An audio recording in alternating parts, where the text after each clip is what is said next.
welcome back to Night City. This is Dark Skies 2078. Pick up Series 3. This is Episode 4, Death and Love. The setup. Hungry receives a client rather, from Junior, the leader of the Joe Boys, a gang located in Wellspring, technically a part of the Valentinos.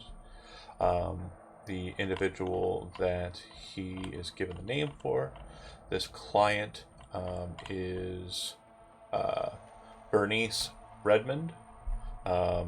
Quick intel gathering lets you know that Bernice is a socialite, kind of a fashion-focused individual who primarily exists in the kind of gentrified region of Wellspring. I say gentrified, but it's not actually gentrification. It's actually gang-sponsored betterment for the people in that region and area. The efforts of the Valentinos, the Joe Boys, the Reclaimers, and the Time of the Red have made it so people can afford living in a nice and upscale area. That said, the job is simple. Clep a shard from a Corpo Dickhead. Corpo Dickhead's name is John Ashburn. He is in tonight, which is the 19th of February. So, for your purposes, Thorn, I think you were the only one who was in the last game. This would be Saturday night. So you had the gig on Friday night. So probably peeling yourself out of a similar location to the one you're going to. No, we went back to my place last time. So I actually woke up at home for once. A seedier place than the the location you'll probably be going to. You said I live somewhere nice. Yeah, sure. Just, doesn't mean the interior has to be. So the Rose Suite, room 187 of the Lots of Love Hotel located in the Glen is the location that you are given, Hungry, and those details you are given as well. Now, obviously, in the setup for the job, there is not going to be terribly much. What I would mainly like to do, since there are a few new characters and a couple of players who haven't had a lot of time under their belt, one player who hasn't had a chance to play at all, we're going to do a bit of introductions and kind of connective tissue here. So I'll start with the more kind of notable characters. When I say notable, I mean they've been here for a while. Obviously, Hungry's been here since the first Dark Skies. So, the first 2077 Dark Skies. So, Joe, go ahead and give us an introduction on your character. Yeah, Hungry is a big guy. He's like 6'5", 6'6", 300 plus pounds. He dresses very fancy for someone from the Glen. Overdresses, flashy, lots of gaudy jewelry, like a ring on every finger, and multiple necklaces around his neck, with the centerpiece being a diamond bezeled cheeseburger. And you can tell just by the way his skin kind of glints in the right light that he's got some chrome interlaced within his skin. And yeah, man, there he is. He resides in Mega Building H3, and that is where, or Mega Building 3 in the Glen, and he is the owner of the penthouse floor. That is where you'll be meeting, presumably, unless you want to do something different, Joe. But it's not too far sounds away. Okay. So he did start out low. He was just he sold drugs and shit out of the back of his food truck, and also used a lot of the funds to give back to the community, feeding the poor, the homeless, just trying to build up a network of trust around him and his business. And it's probably been the key factor to him accelerating to where he's at now. Now, the one thing I'm going to note is that normally you would be joined in the office by Chino. That's not the case. Chino is currently busy with the particulars. It's the weekend of the funeral. You've already made a showing on Friday you've done your due diligence there, but you got to keep work up. But Chino's brother was someone you didn't really know, so it didn't really matter.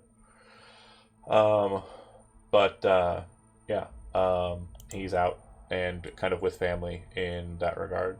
For the rest of the crew, if you've been here before, I don't think any of you have.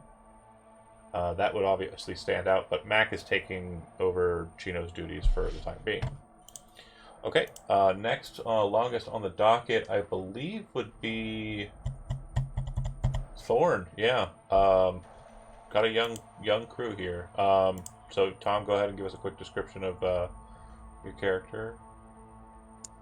Thorn is the lead singer and guitarist of Diamond Gonk, which is fairly popular in a lot of sections of Night City.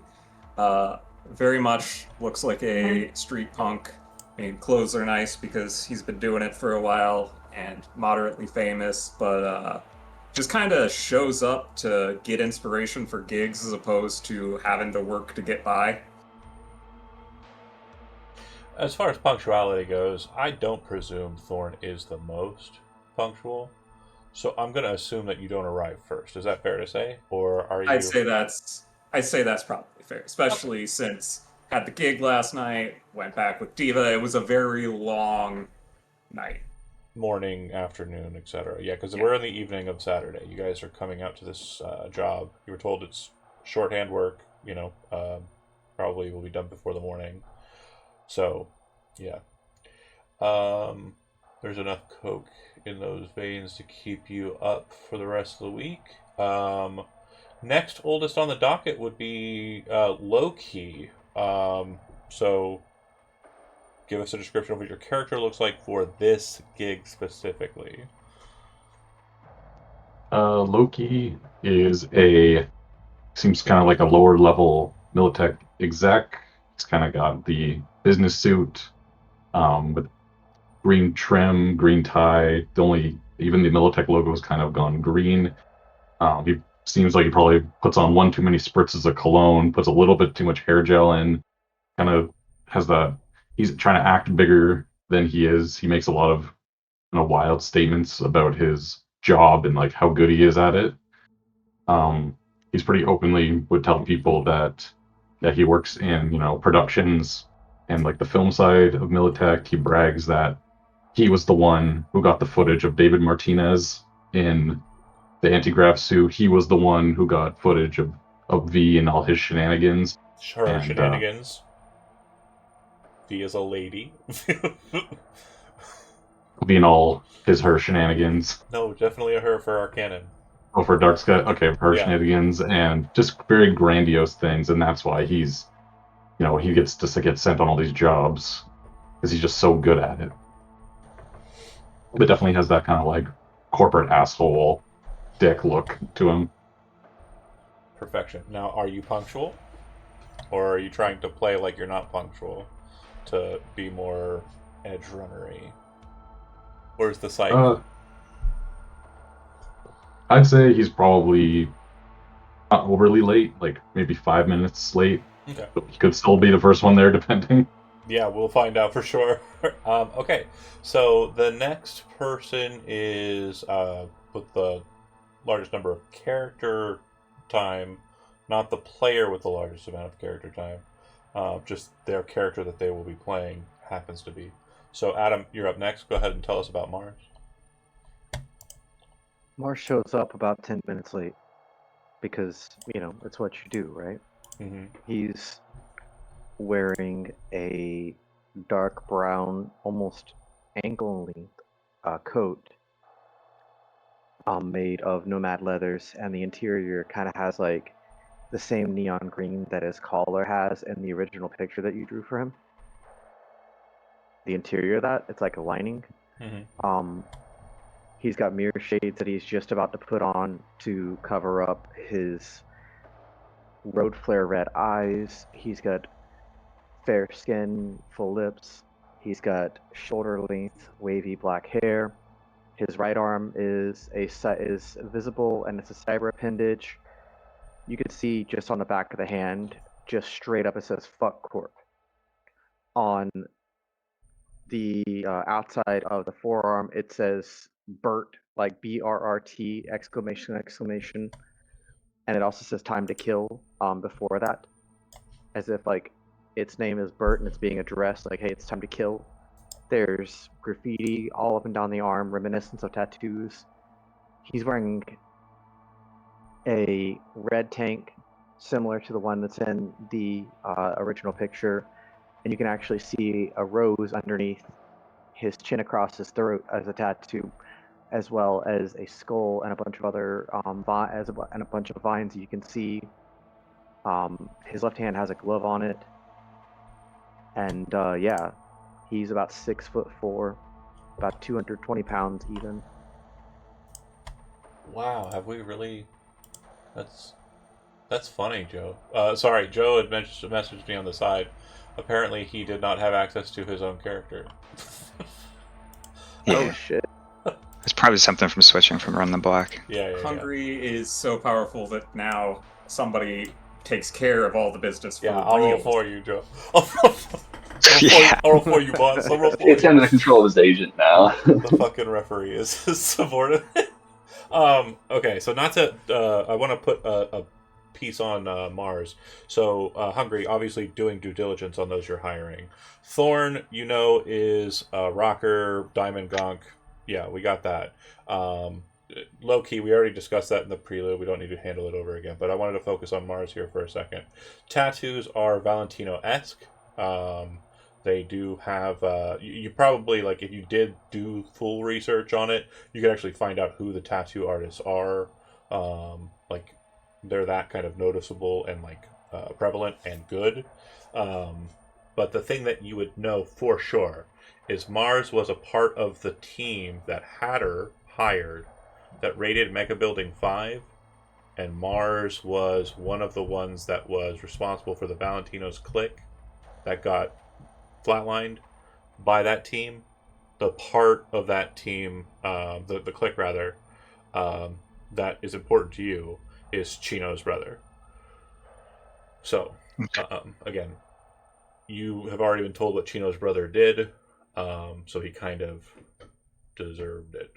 Okay, then we have two, let's say, new characters.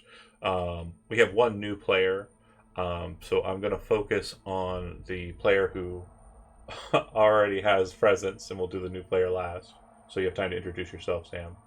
But Corey, you've been with us before, as has already been addressed inside of the chat. Corey is no longer playing Morrigan. And that's fine. We will discuss what happens to Morrigan in fictional draft at some point. I still have to draw Corey's new character. And Corey's new character will be the solo that is coming out for the gig. Go ahead and give us a description of Cammy and what they look like. Or what she looks like. Kimmy has a lot of like dark auburn brown fur all over her because she is a bioexotic wolf. Got a lot of chrome if you can look at it, claws and all kind of stuff. Sorry, the furry in the chat. Very excited. I know. Okay. But yeah, she's kind of just here rocking and has a sword on her back, that little mono wakizashi, and not a whole lot else. You don't see any guns or anything like that. But yep. She's coming in from the mocks, got some colorful clothing options. And yeah. And for those who aren't familiar with the Mox is a gang that rolls in Watson. I believe the character we're about to describe would be familiar with the gang due to proximity. The Mox are very much a gang that formulated due to sex workers being assailed by other gangs, namely the Tiger Claws. Okay, so last but not least, Sam, new to our games, and character not new to our stories. We've already had this character in the background of one tale due to a scheduling conflict. But go ahead and tell us a bit about yourself, and then tell us about Olmo. Hey everybody, I go by Sam, he, him. I'm super excited to be playing Old Mo today. So Old Mo, as he walks in the door, is kind of like a shaggy pile of hair animated into a trench coat. He's just he kind of slouches as he walks, and he looks much smaller than a 6'2" frame would suggest, and he's just kind of moving in a very, like, not stealthy but like invisible way, you know. Um, he has on that dark green trench coat that's kind of heavy and baggy, like it's weighted down from the inside. He's got uh, nomad leathers for pants. He's got someone else's shoes on, and you can tell because they're duct taped up. He's got like large chunky prayer beads around the neck, and kind of one eye looking out, which appears to be fully human. No visible chrome, no visible weapons. Just a really chill dude. He's probably pulling out a joint from a little pack as he comes up to the table and offers a smoke. On time?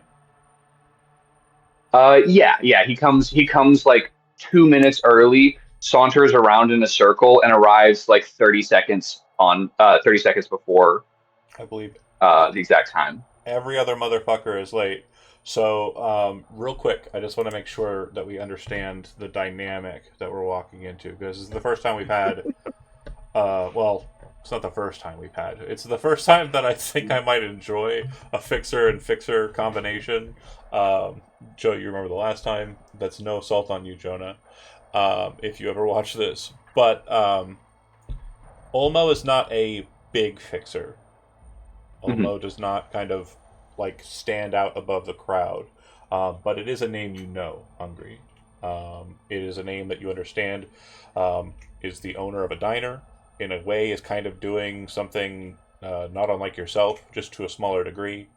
And from an outside perspective, I would say that it's kind of a, you know, he's not fucking with me. I am not terribly concerned. It doesn't seem to be a problem. That's just a person handling their own space. And then, obviously, Old Mo's feelings on Hungry are Old Mo's. Sam has definitely been given a lot of prep and content to consume regarding that. So you arrived 2 minutes early. And I'm just going to turn my mic off, and you two can just talk in character.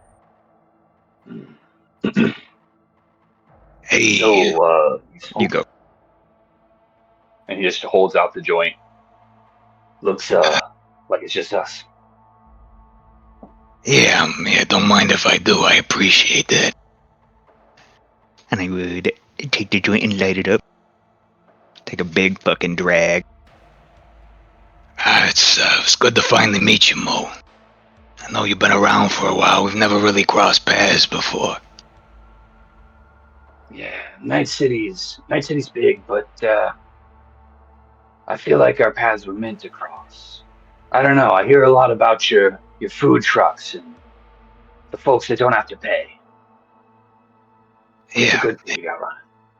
I try to take care of my friends, you know what I mean? And I got a lot of friends. You got a lot of friends. I had Wonder if I'll ever get to be one of them.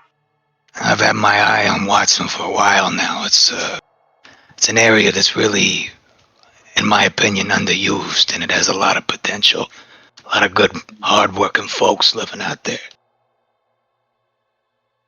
And Mo's kind of nodding along. He's absolutely ready for whatever pitch is going. But I'm also going to use one of my perks, Person of Interest, and try and see if he's selling anything, if I can make him a contact, if like me and Hungry are hitting it off, basically. Sure. So when you're engaging in a conversation with another character, you're aware the character is hostile towards you or friendly. So right now it's kind of ambivalent, I would presume. Is that fair to say, Joe? Yeah. Yep. And then additionally, you are aware if the character is involved with your current gig. Obviously, they're hiring you. If they have a gig Yep, they wish yep. to hire punks to do, absolutely true. And if they are selling something, is Hungry currently like? Because you had a night market not that long ago. Is there anything that you have on the docket, like in your like stuff that you're flipping? Well, I have been talking to you about getting the Astral Sea going again, so I imagine he's been accumulating things for his own restaurant, but it's still a work in progress very much. So yeah, he's trying to put together for you, Sam. There's a club downstairs that was open during the time of the Red. Um, he has been trying to buy the materials to run it and hire the people to do it. Um, it's definitely a different vibe than Olmo's, but it is something that he is kind of like someone who's already in the restauranting business. It would probably behoove him to have someone like that. And I would say that as far as contact goes, Hungry, are you willing to kind of add yourself as a contact to Old Mo as far as fixer rules go? Yeah. Okay. And then likewise, I presume, I mean, you already have him as a edge runner contact, so that works. I figure we like exchange phone numbers and lines or whatever. Mm-hmm. I myself am looking to expand out of the food truck business and settle something a little bit more permanent here in my building. Something where, our disabled veterans and some of our homeless can come and get a bite to eat. And obviously, we'll have paying customers too. You can't fucking run a business without it, but I don't know much about the restaurant business.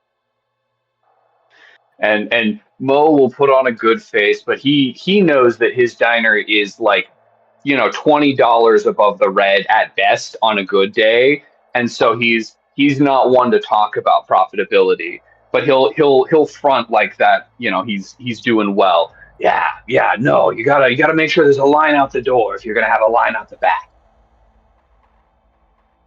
Yeah, exactly. Obviously, for me, funds aren't going to be an issue. I will go over everything and make sure it's all copacetic, but for you, I tell you, us working together, there's a lot of opportunity for you to get your bank account up. That's what I like to hear. It's expensive to renovate a place that gets shot up every month. Well, hopefully this is grounds for a solid friendship between you and I, and you can continue to be lucrative and maybe hire yourself some security. I should look into that. Been saving up for some automatic shutters. And he just looks off into the distance. Well, let me cut the scene real quick. So, the approximation on timing, I think that we would see Cammy and Loki kind of enter in the building near to about the same time. If you two wish, we can do you're going up in the elevator scene together, or one after the other, you'll be entering into the scene right about that moment. So, how would you two like to play it? Do I know that Cammy is on the same job as me, or is just this like a stranger? So I think that Hungry's usual modus operandi is to put forward the names and kind of information regarding the contacts at the meet point. So it may be the case that you wouldn't be aware that this person is on the same job, but what you would note is if you both get in the elevator at the same time, you both are requesting the same floor.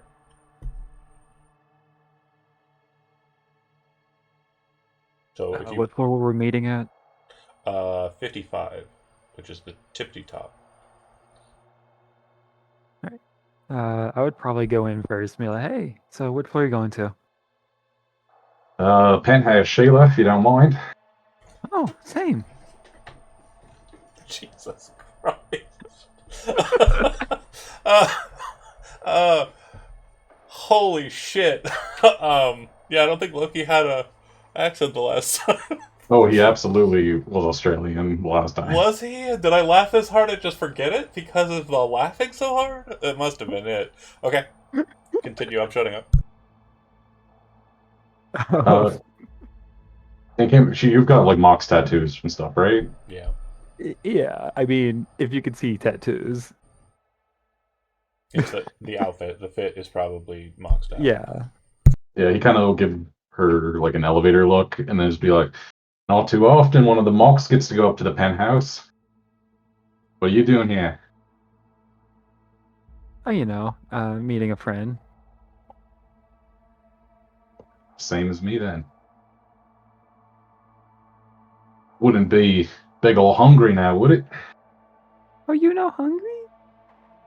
I'm meeting him today, but I've heard of him.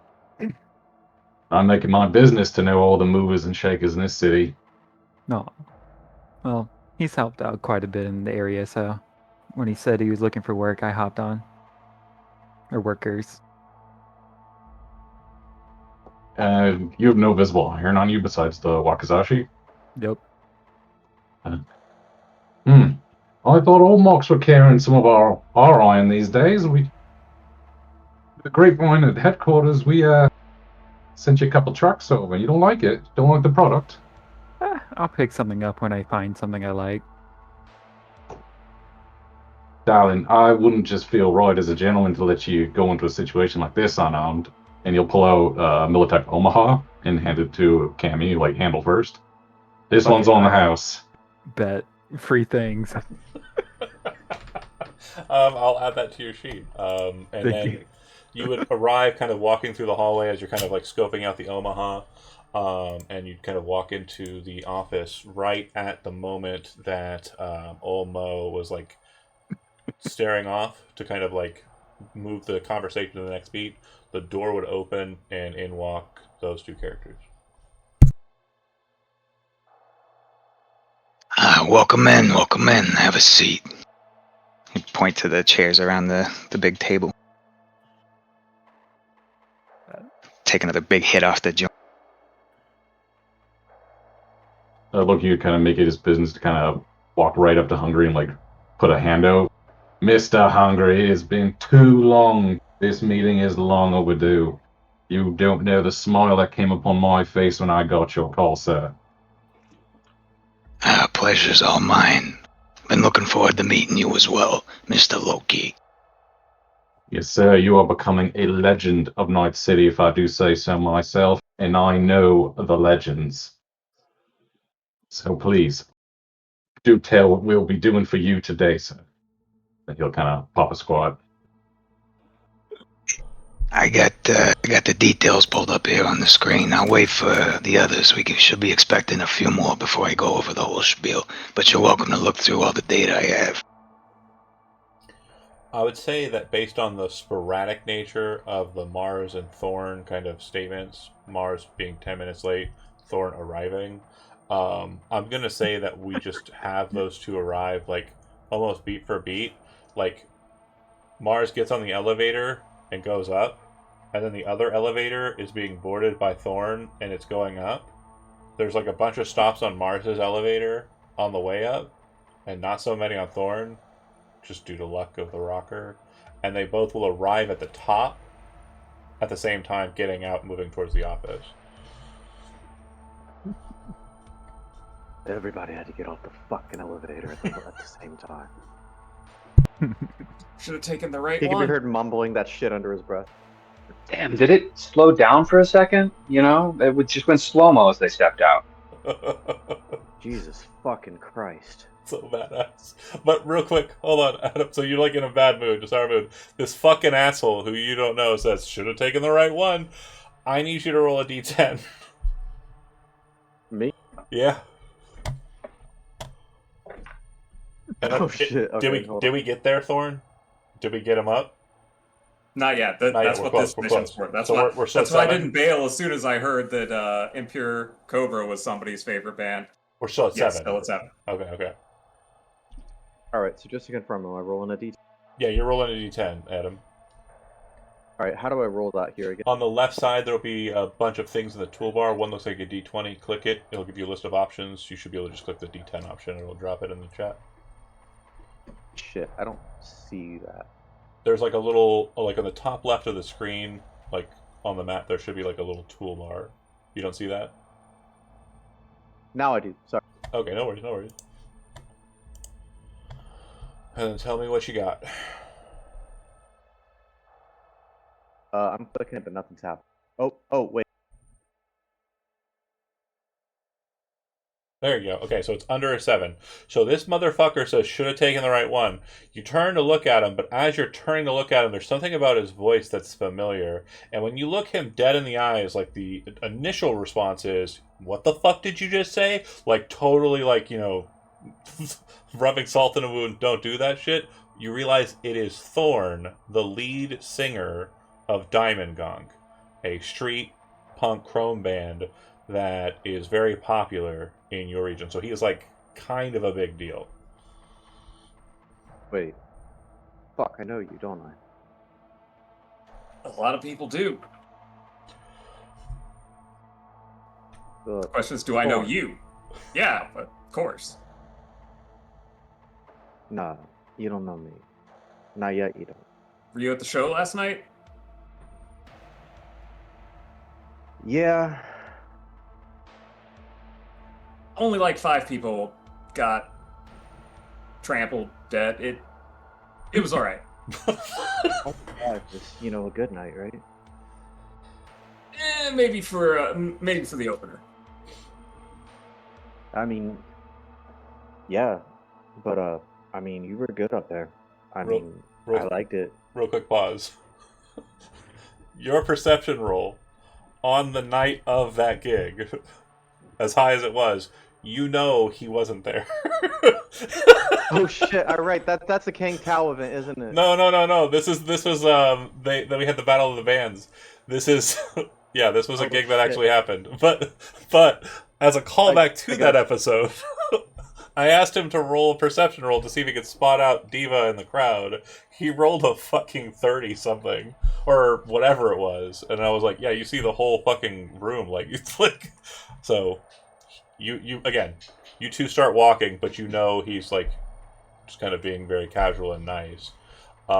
If you're looking to relive the experience, I don't know if you actually remember anything because it was kind of a crazy night. We a couple of people I know put together a brain dance where it's like the first one of its kind, where you experience 3 different perspectives at once.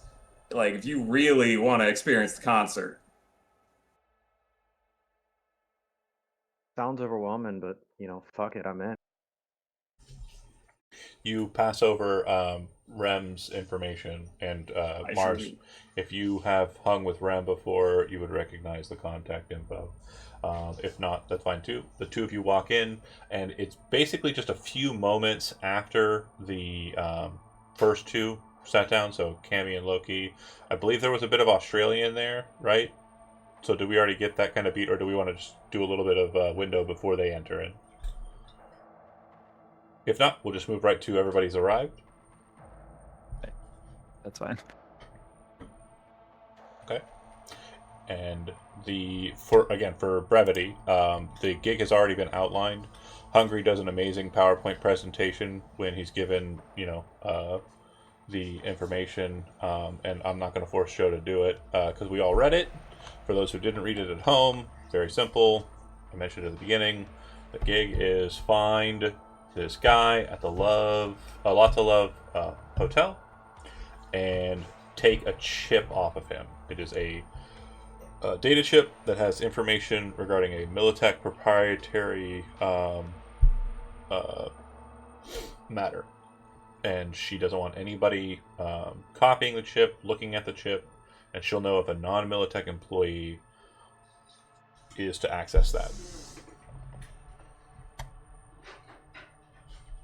Is she a military employee or is she independent? She's independent. Interesting. Good thing that we have a Militech employee here. When going over the spiel, he would definitely look directly at Loki when he says, My client would prefer the chip not be tampered by anyone, by any means. Otherwise, it could affect the pay for all of us. You're the boss, mate. Marsh just kind of dips his head forward to show that he acknowledges it. Yeah. Okay. So you start off at Mega Building 3.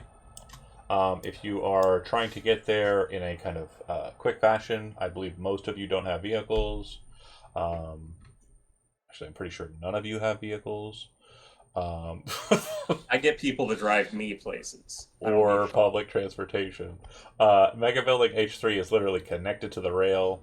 Rail runs 24 hours, and it would take you maybe 5 minutes to get from there to where the Lots of Love is located, which is here. They're so gangster they arrive on public transportation. Yeah, 100%. And escape that way too. Yeah, Cool kids take the bus. that's it. What NCPD took you is so long? I had to use a fucking bus. NCPD is not fucking with NCART. That's just not happening. Like, the trains run on time. Period. Okay, Well, they so get pulled over the Gangster train. thing here.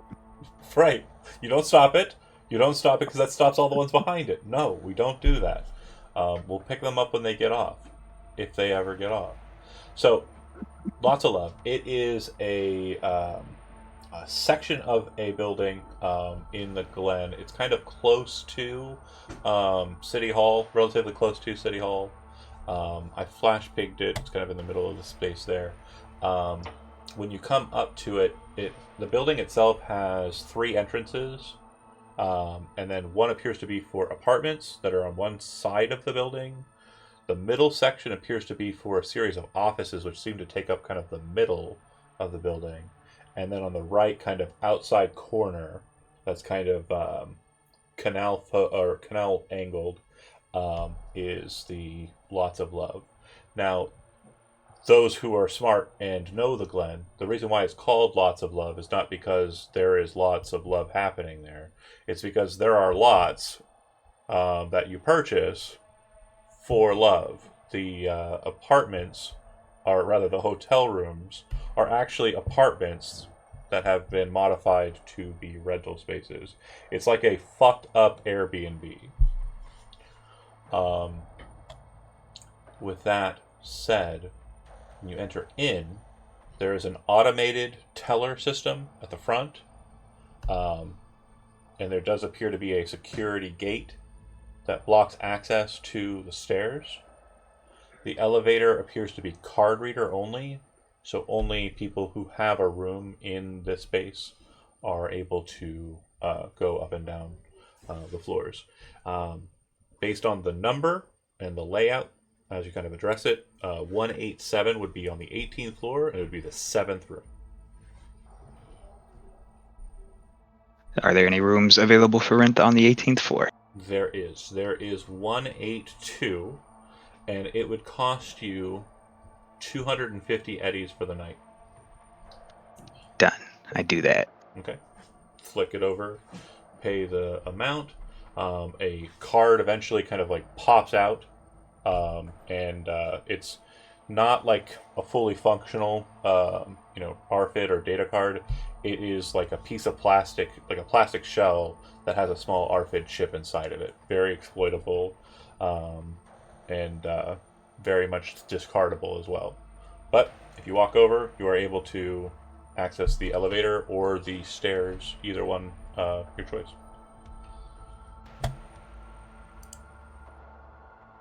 I'm not fucking using the stairs for 18 goddamn floors. Just gotta make sure you pick the right elevator. Yeah. I mean, we gotta all pick the same one, right? Yeah, so the elevators, like, obviously there's documentation. Like, the weight limits are pretty good. Apparently the groups are something they entertain often. Yeah, this isn't gonna be the first time I've been in one of these rooms with 6 people. Well, Right there might be 2 or more Same. other people you're going in on there, though, so, okay, so you kind of go up. The interior of the elevator It's relatively clean compared to like the lobby, and also compared to the exterior. The exterior is kind of near to close to underneath the overpass, or underneath the highway rather.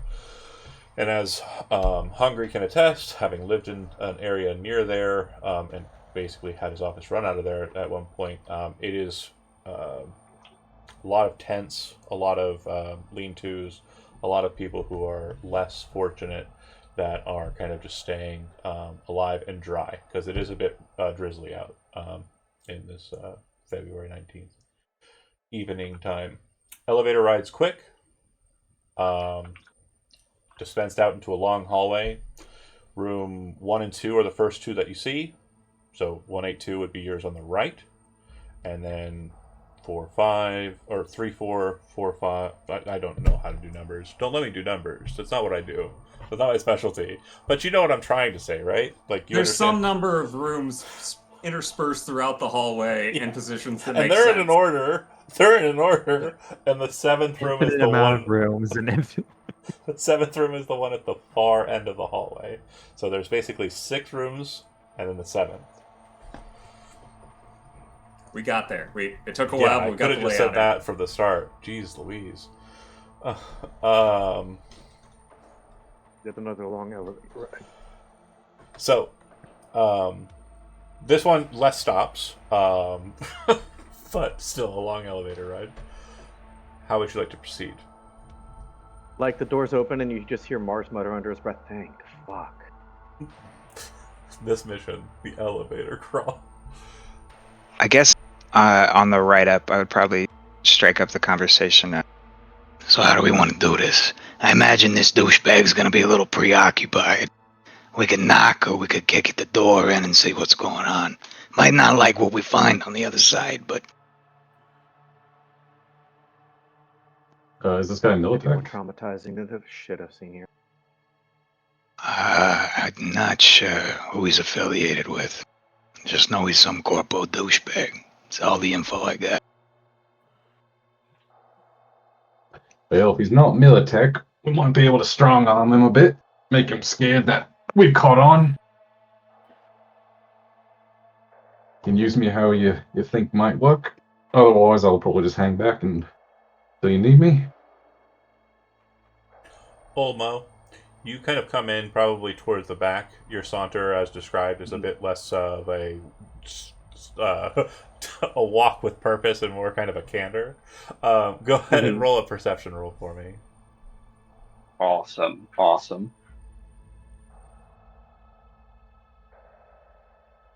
I got 2 DVs upsetting on you. If you go into your character sheet, you can actually just go into your skills. Go ahead and roll another D10 since we've already done it out here, though. Okay. Perception. It should be under awareness. Yeah. So we're going to use your 10, and then we're just going to add the 8 to it that you rolled on, or sorry, the 6 to it. So we're just going to add 10 to that 20. So you got a 30. More than enough. I never let people lose good dice rolls or bad ones. But with a 30, you're going to notice 3 things. Number 1, as you're getting out, you would notice that the elevator has kind of spattering of blood on the point of contact. So basically, when the elevator opens, you would see that kind of like on the lip area, there's a bit of blood, like almost like a streak. And it seems to, like when it perfectly kind of aligns with this floor, the other side of that streak seems to come from this floor. Do you understand what I'm saying there? Like a body might have been dragged over those 2 specific, Yeah. or something bloody was dripped on those 2 adjoining It's plates. more of like a tread, but it's not like a very heavy tread. It's a very thin and very hard to kind of notice like streak of blood, like something inside of a bag was leaking. Does that make sense? Okay. Have you ever taken the trash out and there's like something in there and it's like there's like that dribble? Imagine if that was human blood. That's kind of what's happening on the thing. And you noticed it before, and you probably just kind of like, well, yeah. But then the second that they connected, you were like, okay, nah, that's not great. The second thing you notice, That tells a story, yeah. outside in front of the the room that you're heading to. From this distance, as everyone's kind of deciding what they're going to do, you do notice that there are a couple of points in between you and there that seem to kind of finalize that line. So it's not a perfectly like 100% streak of blood. It's like drip, drip, drip, drip, drip, drip kind of situation. And then the last thing you notice is directly above you as you exit, and before you fully step out, there is a security camera. Closed circuit, seems to be connected to a net architecture. Definitely not something you like technically mess with, but you would know that the backs of everybody who's kind of preceding you is kind of being documented. Okay, I'm gonna pull up like a scarf from like some inner pocket and like kind of wrap the face a little bit. Okay. If you want to, you could also just throw that scarf over the camera. Either way works. I don't want to have to grab something on the way out, but I will kind of like sort of point with my thumb over and mention to whoever's next to me, "Don't look back now." Or sorry, that's Hungry's voice. Don't look back now, but don't look back now. But there's eye on us. So if you kind There's of always eyes on me. And I'll stroll out of the elevator. wave to the camera. I have an idea for kind of like something cool. Go ahead. So, hypothetically, could Mars take one of the road flares that he's got and just like ignite it and shove it into the lens of the camera? You could and just kind break of, it like, melt the lens in a in the more circuit? traditional way. Yeah. Like if you want to just shoot it or cut it or like grab it with your hands, these are all options. If I'm breaking it overthinking is yeah, that's true. yeah, if breaking is the goal, then just do it clean. And if that's the case, Mars is gonna like, yeah, sorting it. Mars is gonna kind of like, just whip out his monokatana and like a flash and just one quick clean upward slice. Yeah. So there's a bit of like a side step off the wall to kind of get the height. It's a little bit higher than just like, reach up, but you kind of pop up, slash it, the camera drops down broken. Okay. Then you lot No problem. walk in to the hallway, and then Olmo, you mentioned the blood streaks or no? Oh wait, I Mars think- also is gonna take some duct tape and he's gonna like duct tape the camera back in place to make it look like it was never broken. Definitely a bit of a job, height-wise. Does anybody want to lend shoulder? Oh, my bad. Yeah, no worries. If you have some sort of Never climbing mind. apparatus, maybe, but yeah, again, just leaving it's fine. But does anybody? Fuck that camera. Or so? I'll drop a knee and give him a boost up. Yeah. Okay. All right, cool. Yeah, even better.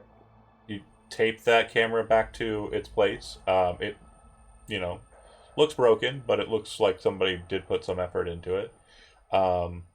Hungry. You asked what the plan is. Somebody said you can just rough them up. I believe that was low key. Do you wish to move over to the door and deal with it?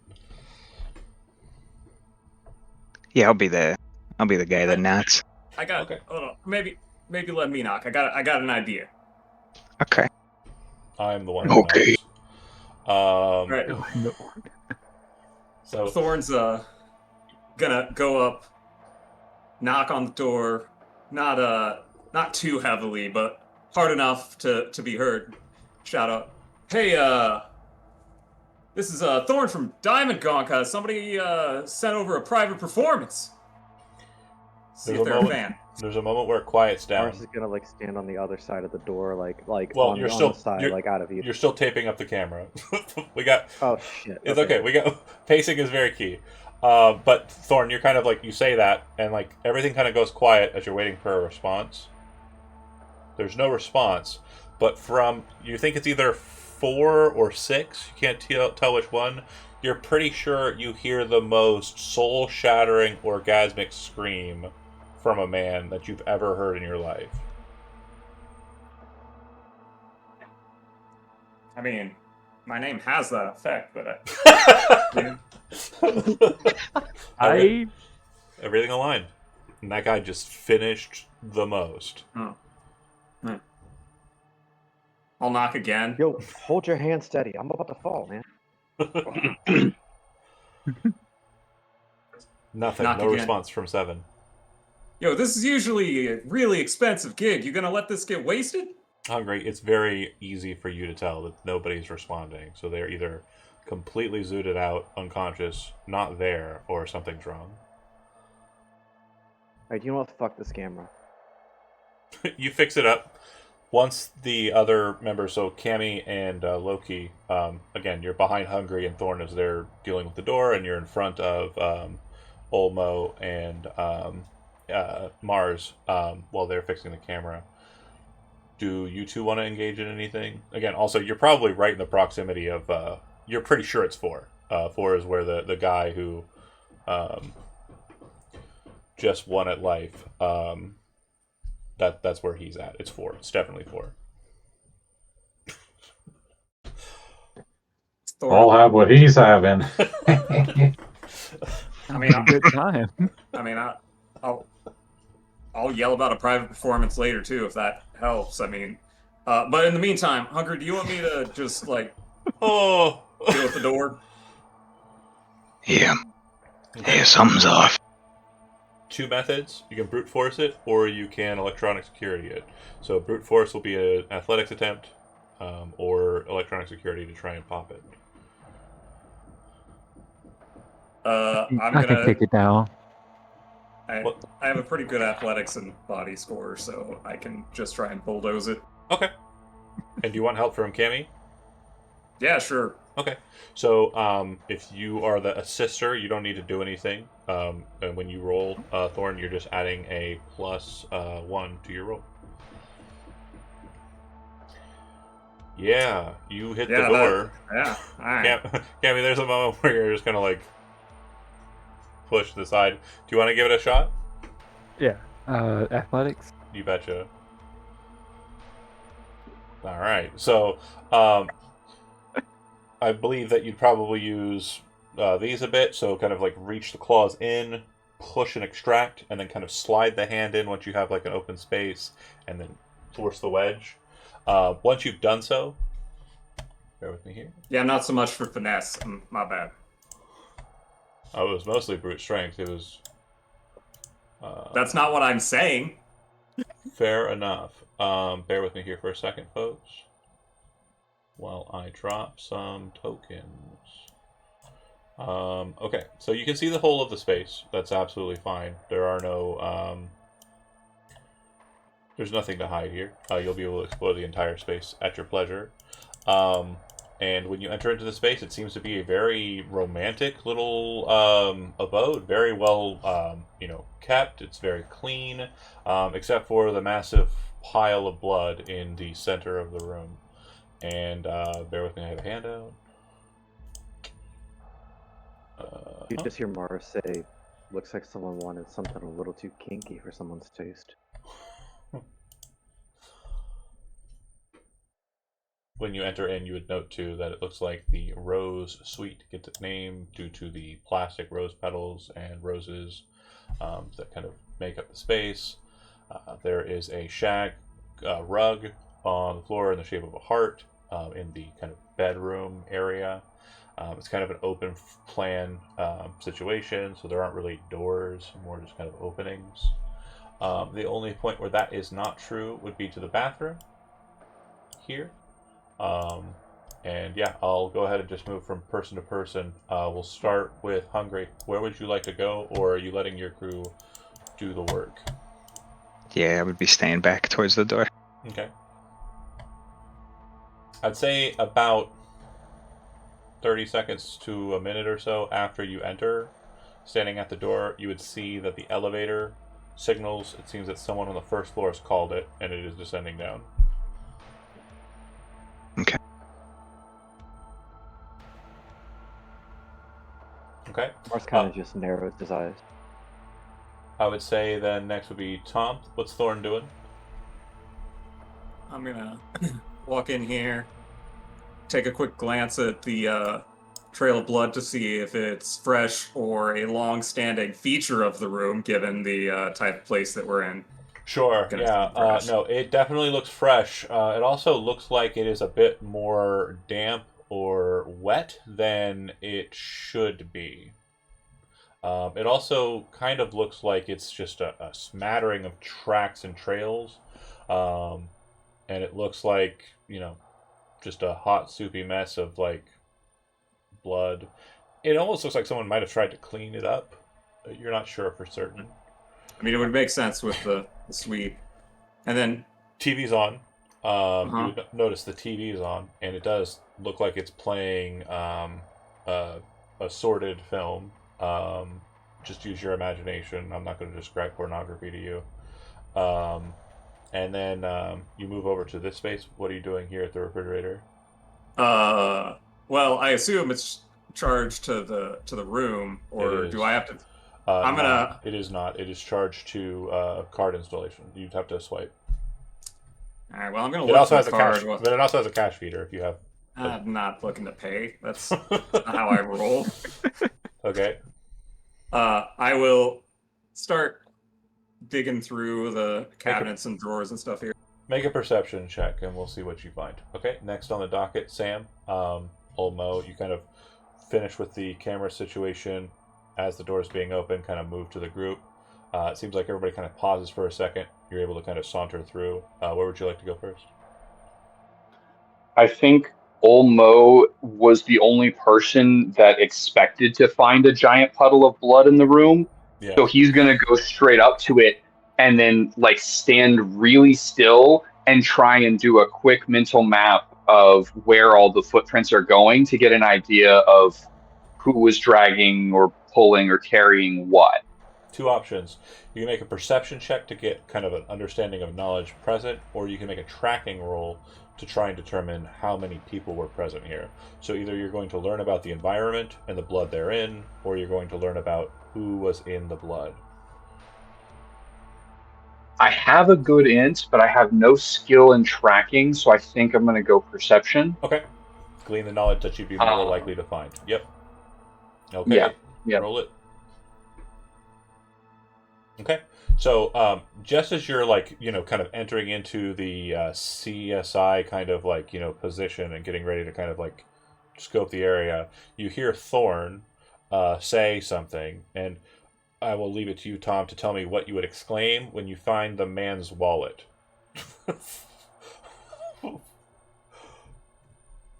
Jackpot. Jackpot is what you hear, and he's holding a wallet. It was just laying out on the counter behind a couple of pre-packs, which are like food items you'd buy. It has a charge card, and it looks like it has about 200 eddies in cash, mostly small denominations, 10s, 20s. Any ID or notes? Yeah, there's an ID. There are two IDs, actually. One ID is an NC ID, which is the ID of one, the Dick, the person you came here to kind of knowingly kind of find. And then the other ID is an NCART card. So this would be the individual's kind of pass to ride the NCART. It appears that it is a Militech sponsored NCART card, which means that it's a corporate card. Thorn will take the charge card and the eddies out of it, and then toss the wallet at Olmo or whoever else is in line of sight. Be like, "Yeah, the guy was here." I'd say Old Mo is in line. I would also say that the next person that we have up, which would be Adam, might be up as well. Adam's character, sorry, Mars. So Mars, when you kind of enter in, you see Old Mo kind of move to the center. I'm going to explain what you're kind of seeing as we kind of move into that next beat, though. But Mars, are you moving into the room, or are you staying in the back and keeping an eye on the elevator? Like you said you were narrowing your eyes there. I just want to check. Mars is going to kind of sort of go towards the like entrance of the room, so kind of like. Sorry, I'm trying to drag. No worries. So you said you're going to the entrance. It just drags the map. Yeah. And then what?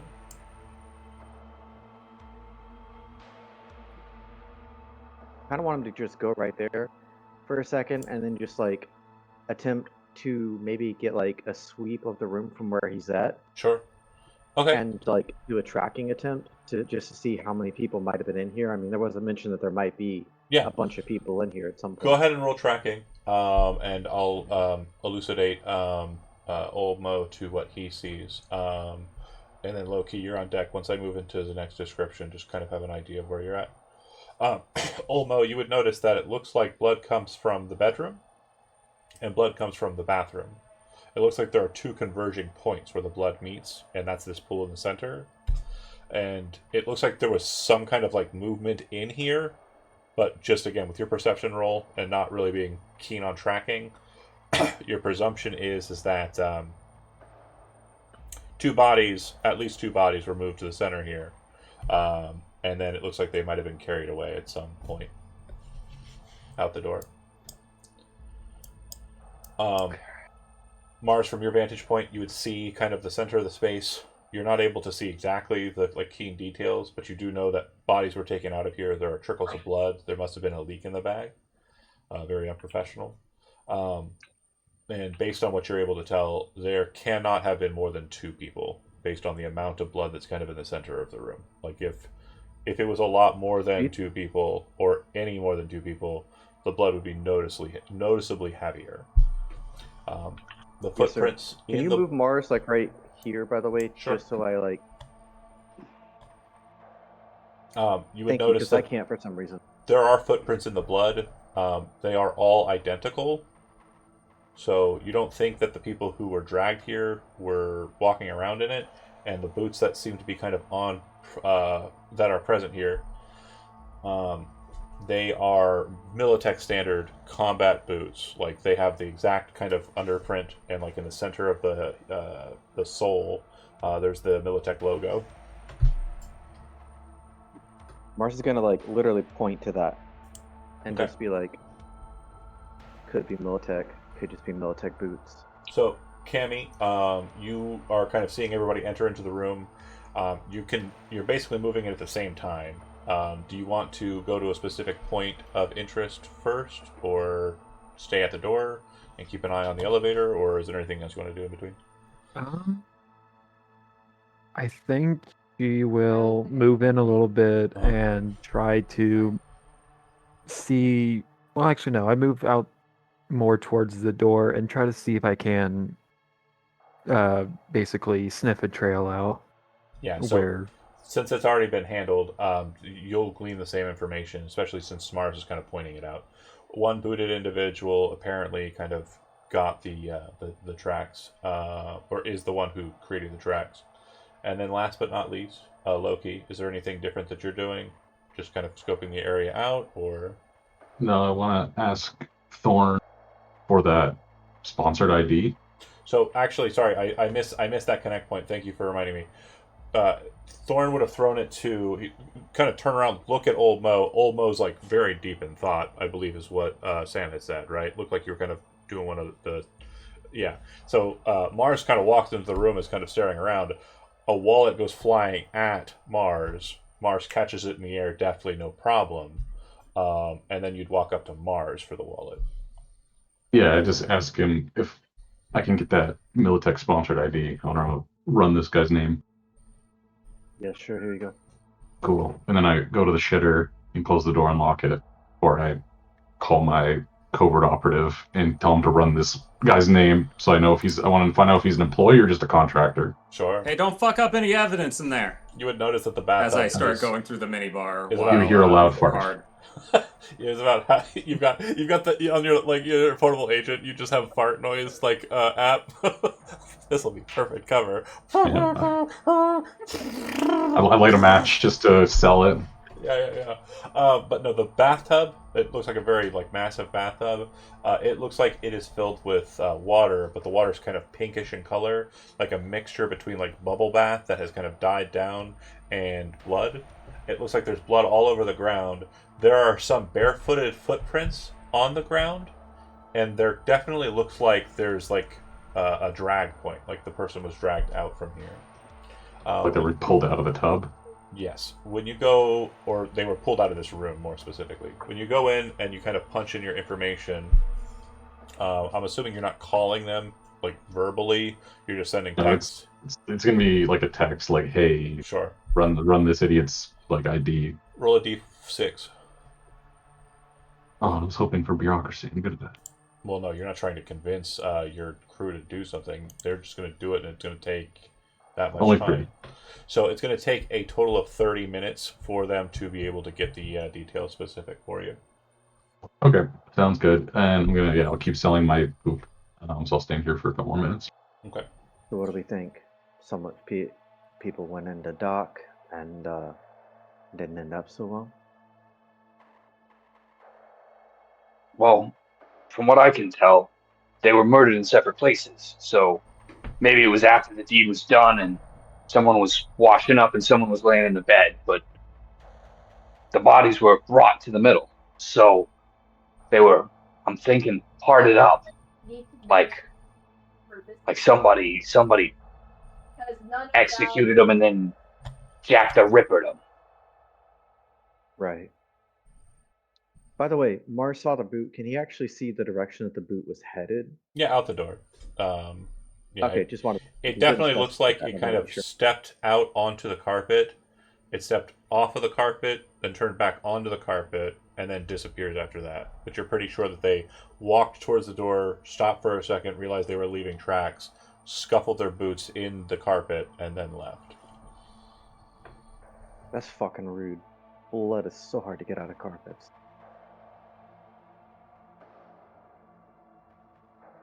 You know what else is hard to get out of carpet? A lot of things. Yeah, let's just leave there. Hungry, as mentioned, the elevator pinged, and you would see that, like, on the kind of tracker mark, it does seem that it's coming up. You don't know how far up it's going. There are a total of 19 floors, and then there's a 20th floor, which is actually roof access. Keeping an eye on that.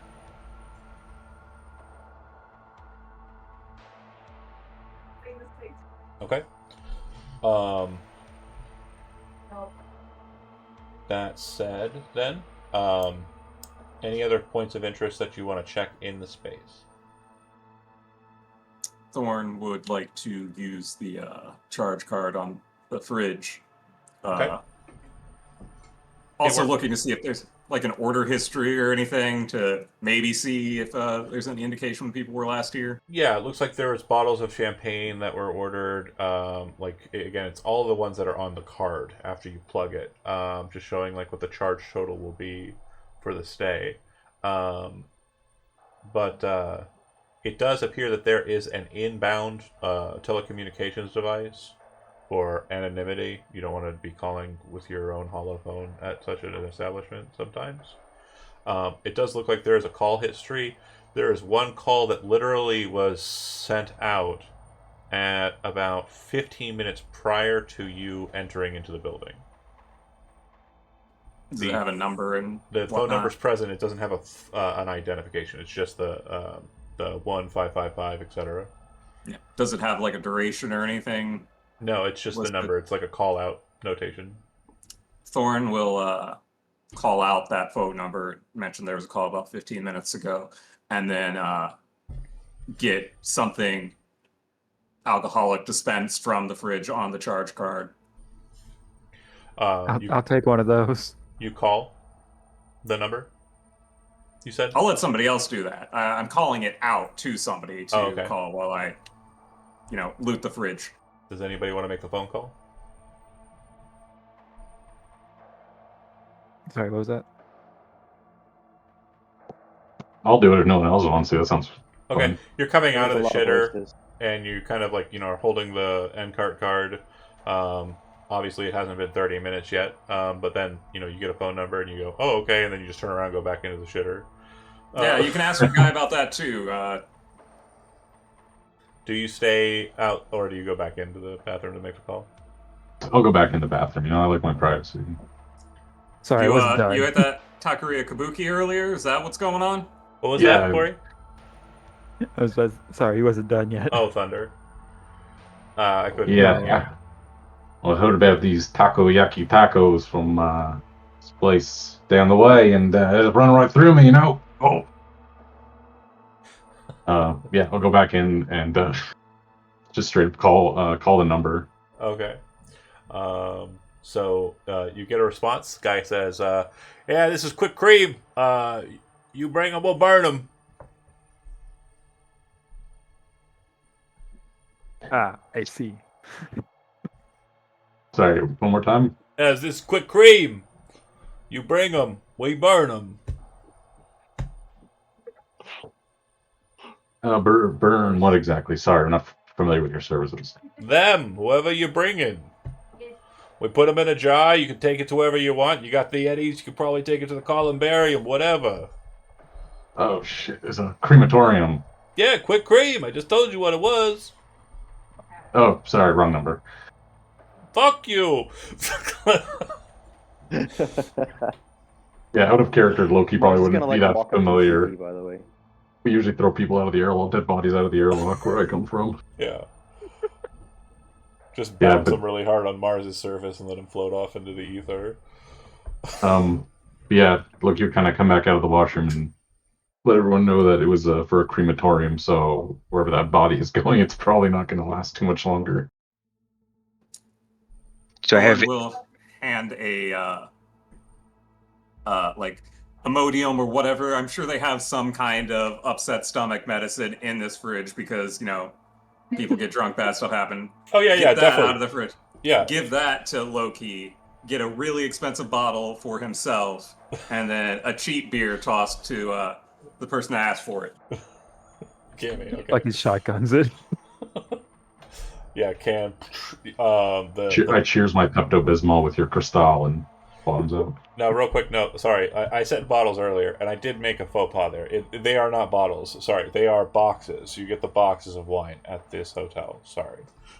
I will take whatever the classiest of the least classy options is. Right. So yeah, you probably spend no money of A your box own, of so Cristal. it doesn't matter. But yeah, you were saying something, Hungry, when that was stated. Do I have any contacts with Quick Cream? I know anybody that might.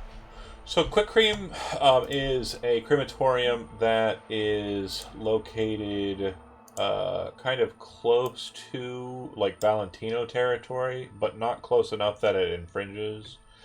Since Valentinos don't typically like doing like quick creams. God, it's so weird saying it out loud. It was better written. But that said, they typically have like a funeral service for the body, and then they will have the the remains kind of burnt after that point. So yeah, they don't really have a lot of business with them. I would say that you don't really know anybody there. You know it exists, and you think the guy's name is Charlie that runs it.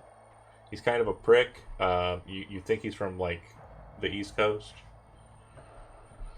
Fuck it. I want to call them. Okay. Calling them from your own phone number, or are you calling them from the refrigerator phone? From my own phone. And Okay. I want to also still be keeping an eye on the elevator. All right. Yeah, it gets up to this or just below this floor and stops. Okay. Then the guy on the other line says, "Quick Cream, busy night tonight. You who you bringing in? You bring them, we burn them." This is Hungry. I need to speak with Charlie. This is Charlie. I'm the only one working tonight. Yeah, can I help you? Yeah, I got some business for you, Charlie. Maybe a little irregular, but the price is good. I promise you that. Yeah. Hold on a second. buddy. Hold on a second. You hear the phone get placed down, and then you hear kind of like a muffled voice. "Hey, welcome to Quick Cream. Oh, you're the guy who called earlier. Yeah, just go ahead and set him down right there. No problem. You want any funerary rites or anything? No? Yeah, it's charged extra. Yeah, I understand. Where do you want him sent? Oh, you don't care? This is just kind of, you just disposing? Okay. Anything you want on him? Okay. All right. Well then, yeah, we'll go ahead and dress the bodies and get them handled. Thanks for your business." Picks up the phone. "Okay, hi. You said your name was Hungry? Name sounds familiar as fuck. You somebody I know?" Yeah. Nah, I'm a fixer over in the Glen. I run building H3. Oh, you one with those Valentino guys. You're the one who killed Padre, huh? Nah, Padre was a good friend of mine. Okay. The 2 bodies that just got brought into you, I need to buy those from you. That's not normally how we do business, Mr. Hungry. Um, Especially since I haven't had a chance to kind of go over them myself. How about this? I won't burn them until you get here. Sound good? Yeah, if you could do that for me, I'll make sure it's worth your while. Okay, cool. Hold on a second. I'm sorry, what? You hear a gunshot on the other side. You hear the phone hit the ground. And you're not sure exactly what's happening on the other line, but it's quiet and dead. Fuck. That was worth a shot. Alright, we gotta go. I got the location of the bodies, but I don't know if we're gonna get there before they get out. So you got 2 options. You're gonna either hoof it on foot, and that means actually move, and that's gonna take you about 10 minutes. It's a few blocks away. Or you take public transportation, it takes you 5 minutes to get there, but you know that the wait time is going to be about 10 to 15 minutes, depending on what you roll randomly to get there. So you're either going to roll randomly for a benefit of getting there 5 minutes early, or you're just taking the consistent and for sure 5 minute or 10 minute time to get there. Can I check for a third option? And I want to make sure too, the 10 minutes is considering Hungry's movement speed. Okay, that is locked in, that we understand that. But what's the third option? Is there anybody with a large vehicle, getting into their vehicle as we get down to the bottom, that I can attempt to... Carjack. Carjack is a strong word. I was going to say persuade with my fame and charisma. That is a suggestion that can work. It is definitely one that can work. I want to ask, though, before that happens, does anybody have any other ideas they want to throw onto the table before we go with that one? Is the traffic really bad? Can we not just take a cab or something? Cab's going to take 5 minutes to get there, and cab's going to take about 3 to 5 minutes to get there. So you might as well just walk. Oh, we have to wait for the cab, but there's not just cabs. We can just hail a cab. Not in the Glen. Cabs don't typically roll around places that nobody gives a fuck about. I don't know if you've lived in a bigger city, but cabs are not rolling around the residences in the middle of the night. They're typically rolling around to the places where there's action, businesses, and they're taking people home. I didn't realize we were in a shitty neighborhood. Yeah, so the Glen. It sounds very fancy, but it's not. Yeah, right? I don't know if we there's a good side of the Glen, the Wellspring. There's definitely cabs over there, but you're fuck all away from there. Yeah, you're. It's important to note it's the Glen and not the Glen Heights or Glen Hills. Just to kind of give you an idea, hopefully this seals the deal for the Run the Block game. Kincaid's apartment, which is that noir kind of dusky kind of weird detective office, but an apartment building, that's just north of where you're located. And then just north of that is Bunny Doll's drug pharmacy. Okay, so just to kind of give you an idea of the environs, it's a shithole. It's near City Hall. It's crap. Okay. So here's an idea.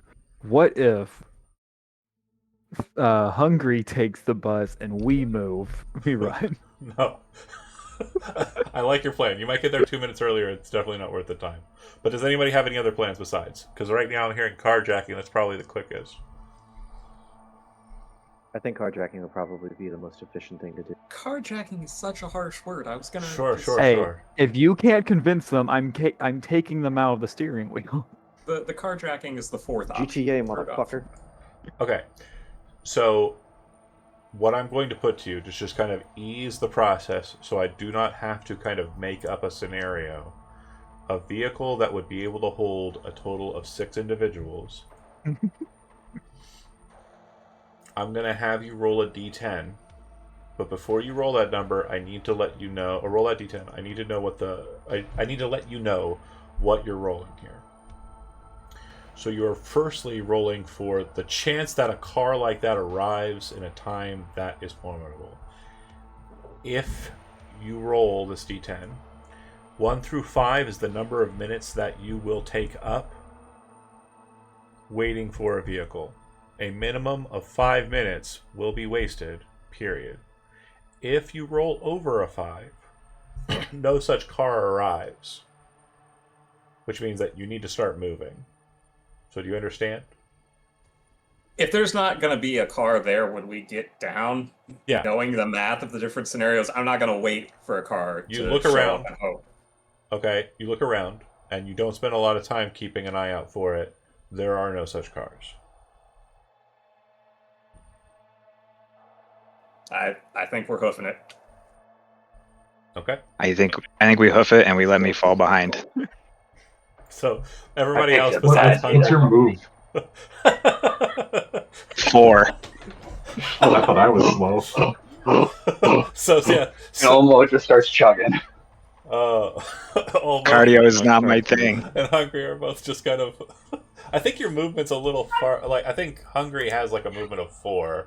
What does what does Olmo have? He's got a move of 8, Oh, okay. so it's not too bad. Okay. Well, I mean, yeah, I you're. think I maxed it I'm out. moving a 6, so.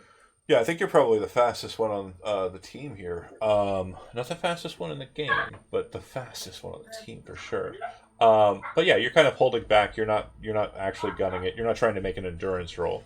For those of you who are going full tilt, I do need you to make an endurance roll. Roll Alright. for endurance. I'm gonna need to go AFK for a short while, so Go I for it. figured this would be a good chance for me to do that.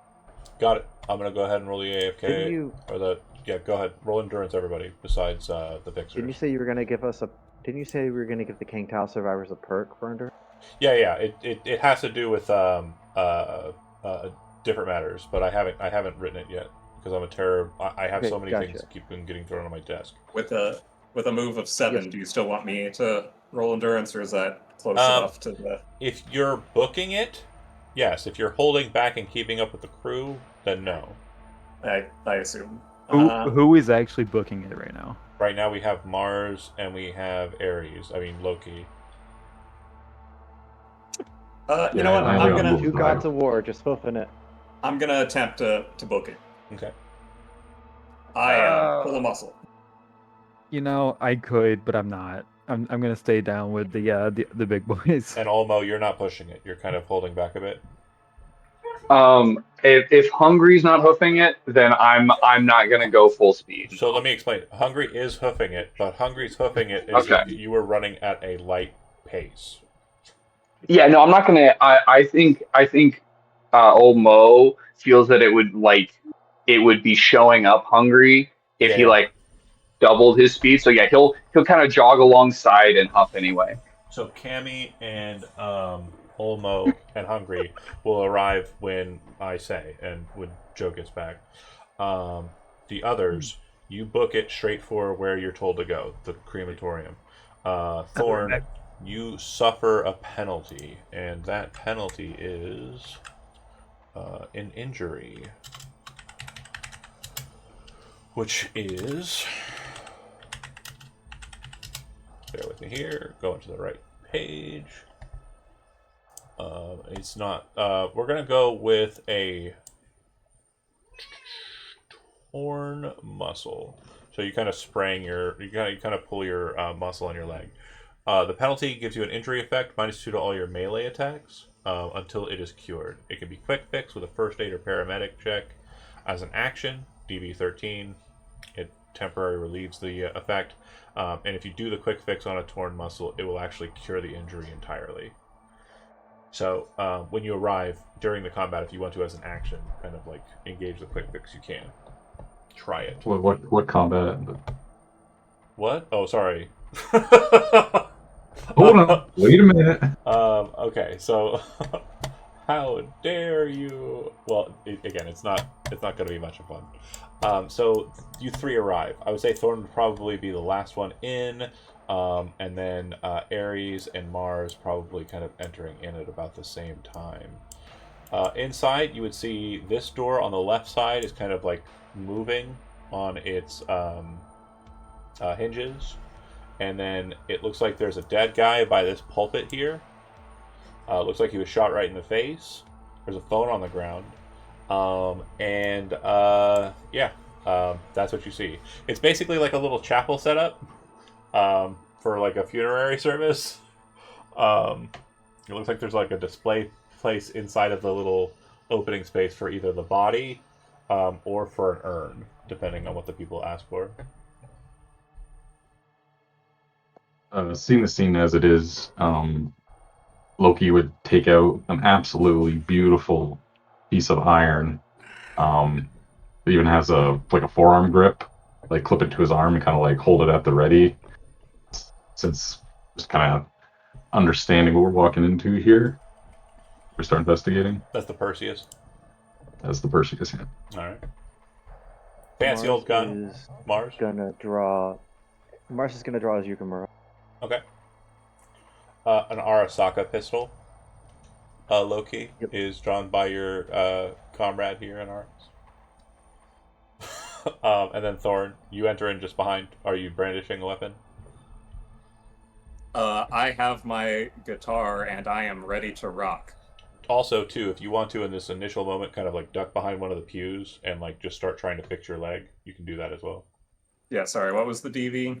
First aid or paramedic, which first aid is probably what you got. DV 13, so you need a 14 or better. 17. So Yeah, so you get behind the thing. You've done this before, like you've gotten up from bed too fast, or like, you know, it's kind of like overextended, and you can definitely feel that bit of muscle, and you kind of just get in there, grab a, rocked you know, a little too hard. yeah, grab one of your like, you know, spike like wristbands and move it to your ankle or like, you know, calf, and kind of like seal the deal there. That's why I get people to fucking drive me places. You do notice too, as you're kind of entering into the space, that there's a bit more blood on the ground. That seems to be kind of going that way. Mars would probably want to do another tracking attempt just to see if he can deduce how many people were present. I mean, he wasn't on the phone, but Yeah, there's really not much in the way of kind of noticeable stuff. Tracking is usually either like if there's a very noticeable effect like blood, snow, etc. on the ground, or if you are literally tracking a person in a crowd. So there's nothing here to track. gotcha. Okay. But I will say, this door, it appears to have been opened recently. By force or by normal? Like action? it's still like swinging on its hinges. Mars is gonna take like the handle of the Yukimura, or I'm sorry, the back of his like meat hand, his left hand, and just like nudge Loki on the shoulder, and then point towards the door with his chin, like indicate with his chin towards the door, so he can see the swinging door in case he did.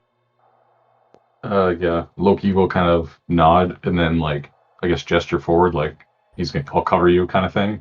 You have a melee weapon and I don't. Right. And then we've got Thorn, who's with us Thorn's too, just right? getting Thorn up from saw behind that. the pews as you're making your way forward. Yeah. So you kind of come up to the door, and when you get into the doorway, you would notice that it shunts to the left, and it's kind of a very closed hallway. When you first breach through the door, or kind of coming close to the door, a very dank smell comes from the space. It smells like three things at once. It smells like ash. It smells like beautifully cooked scop. And it smells like dead. Like absolute just nasty rotting tissue. All at once. So it's this beautiful bouquet of holy fuck, why was I invited to this barbecue? Like kind of like gross. But also maybe you like it. If you breach first, the hallway goes down a bit, and then there is a door on the right. Just in front of the door, there's a warning on the ground that says danger. And the lights are kind of flashing ominously. This door does not appear to be fully closed, but it's not open either. You make your way through? Oh, you're talking to me? Yeah, you're the one leading. Mars is gonna kick open the door. Okay. So the second that you do, and I'll move you to the space that I kind of explained. So you're kind of over here-ish. Oh, Um, right, gotcha. Yeah. You break it open, and inside you see a large facility. There are three firing locations or kilns, I think. What would they call it for a crematorium? Furnace? Furnace, maybe? Yeah, I guess would be fine. Incinerator, incinerator. Incinerator. Very good. Um, and it looks like a bunch of bags of what appear to be trash, but who knows? Kind of lining the space. Um, in one particular part of this open warehouse space, there's a bathtub, like an old metal like bathtub, and on the north side, you'd see that there is a fourth incinerator present. Um, the bags are of varying sizes. Some of them look person shaped. Others look like they are person shaped, but if the person was Lego, do you get what I mean? Yeah, And like there's blocky. like they cut them up and put them in the bag to bring them here. But yeah, Right, there's yeah. piles of that, and then there are other sections that look like they are bags that are filled with urns. And the urns in Cyberpunk are not like very simple. They are kind of like hermetically sealed kind of canisters that are kind of sealed with a person's name and information on it. And Mars is gonna like hang by the door for a second. He's gonna put his hand to the ground, his meat hand to the ground, just to see if he can sense any like vibrations of movement. Yeah, there really isn't much going on that you're noticing with that cyberware. It seems that the ground is actually more of like a gravel than like a solid surface. Mars is gonna let a curse out under his breath, and he's gonna roll his eyes, and he's going to motion to Ares. I'm sorry, Loki, and then he's going to he's gonna walk. Yep. As you step in, like there's a moment where you kind of enter into the space. You hear a very loud creak sound, and as you do, you kind of look over in this direction, and you can see that there's like a glass panel here that's kind of frosted over with the ash of dead men. But seeing through it, you can see what appears to be an exit door shutting, and you can see the bright green neon coloration of the word exit and the exit symbol kind of shining above that door. Mars is gonna go after him. After the. I am back. Okay. So Mars bolts out through that door. Loki, as you kind of move into position and kind of get there, you look inside and you'd see Ares kind of moving, diving through the window, I presume. It's the quickest way, and bolting straight towards that door. Thorn, you moved up behind, or are you checking out the chapel area? I probably follow behind. Okay, so you'd probably be at the door, like kind of about to breach it, as the door and the kind of bell sound of like a physical, actual bell chiming happens, and this is when Olmo, Cammy, and Hungry kind of enter into the space. Hungry looks out of breath. Olmo looks out of breath. Cammy looks fine. Is there any way that we would have been able to notice the people leaving the building before we walked in? So when you enter into the space, you can basically on timing, they would be leaving as you're entering. So they haven't actually exited until you've done so. Okay. So Mars didn't see anything outside the exit. I mean, coming to the exit. So we'll get to you here in a second. You said you're chasing, so we're going to get you to that spot here in a second. I just want to make sure that yes. We let the others kind of riffle in. So when you three enter in, Thorn, you see them, and so you folks would see the following: chapel, dead guy near the pew, and kind of blood stains that kind of go towards the door that Thorn's going through. What would you three like to do when you first enter into the chapel? And Thorn, do you want to pull back? Because you're now able to see them, and you're also able to see Loki, so you're kind of in between the two. Can I tell that there's something happening, like there's a chase starting up, or... You hear some running, But besides that, you don't hear any sounds unless Mars is like unloading his gun. Like, can I like yell back? Because I'm kind of the Yeah. in between man. Like, I saw Mars run out, and I see Thorn back there, and I'm just gonna I could yell back to him. And that can be used like These. I don't know if I can say the C word on stream, so I won't. Yeah, don't. It's very in character though. Hold on, Corey, can you mute? I'm getting feedback. It sounds like Lark. I don't want to hear that. Damn. I'm sorry. She's so loud. She's playing video games with other people. I know. I can see. But yeah. That said, I'll say these. These fuckers are running out the back door. Thorn, cut them off. you bolt that way, right? You're chasing after Mars, Loki. Yeah, I'm gonna call back to Thorn, and then I'm gonna use I guess run action. If we're in like a roundabout thing, Yeah, we're not in going like round to round right now. We're not in a fight yet. No. Okay, because Thorn. right before I think shit was about to hit the fan, I'm just gonna turn on my Sandy. Okay. I will, Cool. I will pass that message on. I'm yell- assuming one of the three will actually run. I'm not doing so much running anymore after what happened. So then, go ahead and move yourself towards the window on the left there, Steve, and then Thorn, go ahead and move yourself to the position where Ares was or Loki was, and then you three, as you enter in the scene I described, Thorn hanging out of the door on the north side, yells down to you and says what says we're chasing. They're making a run for it out the back. Yeah, and then what do you three want to do?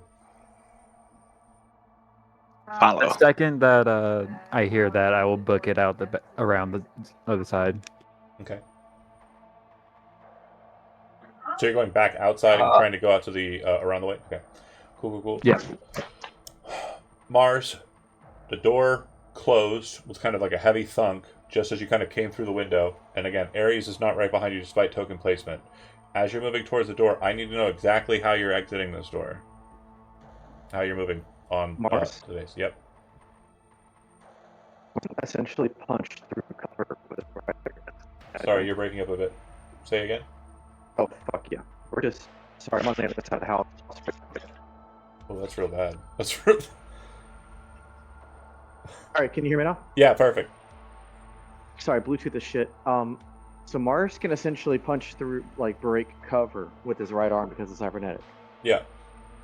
Okay, so you're just charging right out. Okay, cool. The second We're gonna that charge happens, right out, just the second that happens, at the end of the alleyway, you see a silhouette of a man backlit by the neon lights behind him. You can tell that a pistol is drawn on you. And if you have a reflex of 8 or higher, you would normally be allowed to make a dodge roll, but due to the pistol that's being used against you, you are not allowed such a check. Alright. And I had mentioned in earlier epochs that I am going to be rolling these out loud, but for whatever reason, my system is being annoying. Seems like everything is going right tonight, folks. Bear with me here. Yes, sir. One moment. So this will be a headshot that is being put here, by the way. okay. Let me switch back.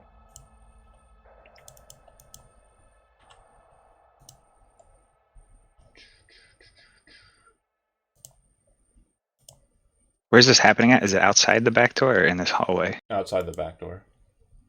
So Mars is bursting through that door with the green light there. And then outside in the alleyway. Come. Bam. Bear with me here.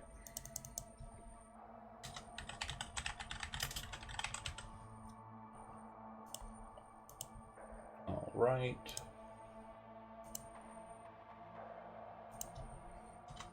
Please roll the dice. Did it go? Oh, wow. Oh, wow. What is it doing there? Hold on a second. The dice roll says it's 0-0. That don't I make see a sense. 9 for the hit roll, and I see a 12 for the damage. Yeah, I did roll a 1, and I rolled a 9 on the extra dice. That's perfect. Luckily, I have fumble recovery, so the -9 doesn't actually hit. Or not fumble recovery, but the solo feature. Um, combat awareness. Alright. And it is called fumble recovery. So you've been trained to instantly recover from mishaps to taking your time with every shot. For 4 points, you ignore critical failures. You roll while attacking. These rolls are still treated as a 1, however, so that it's not -9. It will just be the 16. At the range that we are at, a 15 was what was required. I am about 11 meters out from you, so that will hit you in the head. And you're already asking. Normally there's a -8 for headshots, not for this shot. So you'll take 12 to the head. What's your armor for your head value?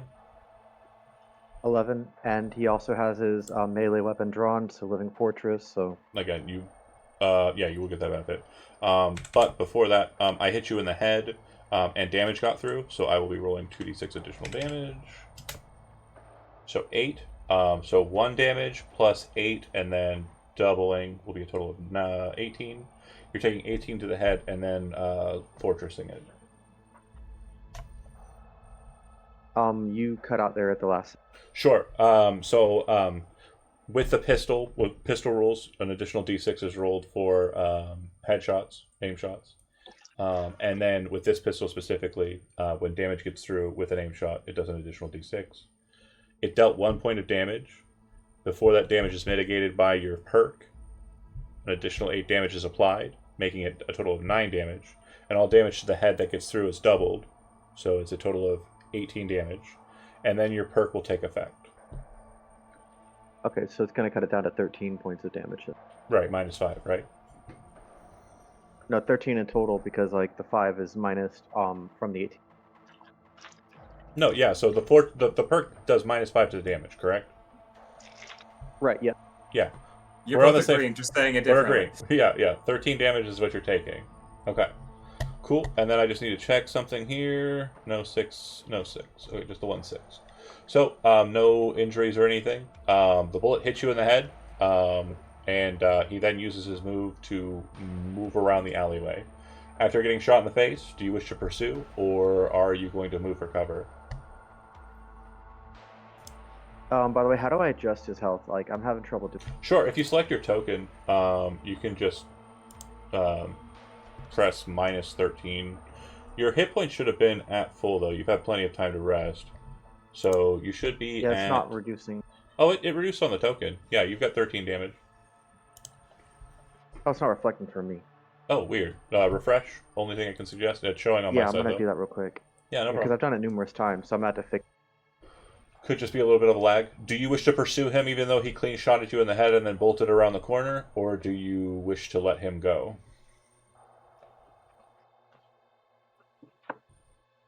One sec. Okay, so the guy that shot Mars has already. Yeah, it's basically shot and then run. And he kind of just goes around the corner. He was at the exit of the little alleyway that you're coming out on. And then he shot Right. and darted. So Mars, his glasses are probably knocked off at this point from the stopping power of the pistol. He's like shaking his head for a second, and he's already outside the building. So do I get to see what's beyond the door? So you're in an alleyway that's kind of settled between the building that you're in and kind of exiting out into the space, and then the building that it's next to. So it's kind of an alleyway that goes 2 directions, to the left and to the right. So when you popped out, you kind of turned to the side, saw him in the silhouette, and then bang, and then he disappeared. So all you can see is a bit of rain coming down, a bunch of like air conditioner units and windows on the building that's that you didn't come out of, and then the building that you came out of is just a bunch of windows and a couple of fire escapes. Okay, so Mars is gonna pursue you. Okay.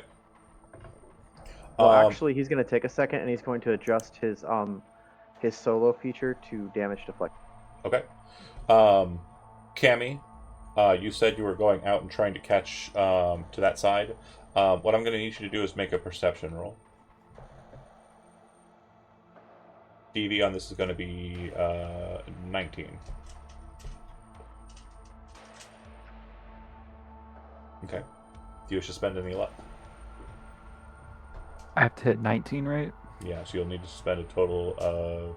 You have to beat a 19, so you'd have to spend a total of 3. Have 2 of mine. Again, keep in mind, we're not refreshing luck for a while, so just keep that in mind. Have 2 of mine. All right. I'll take whoever's willing, and then I'll put 1 in. Okay, so then 2 from Hungry. Oh, you can't get 2 of Hungry. You can only get 1 of Hungry. Chipping in's only 1 at a time. Sorry. So, Okay, yeah. Yeah. I'll does do any- one then. Okay. So a total of 3 has been put in. So what you would see is a man coming out from the alleyway and entering into what appears to be a crowd that is kind of formulated near a kind of tent town and kind of shanty area. Looks like a lot of people are kind of standing in line and standing and milling about. A couple of small food carts, and some of them are kind of moving away from the space and kind of moving up to it. And this guy kind of comes out, moves into the crowd, and you think you've got him for that first step if you wish to pursue. But there's definitely a bunch of people, and shooting at him is probably not a smart idea. Any chance that I could make a tracking check with smell? We'll get to that here in a second. And smell's going to be absolutely obfuscated due to the food I just mentioned. But on to Mars, you said you were coming out. I need you to make a similar perception roll, and the DV is the same, 19.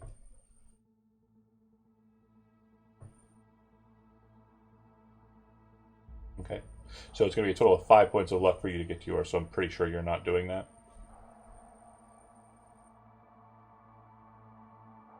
You're muted if you're talking. Nope.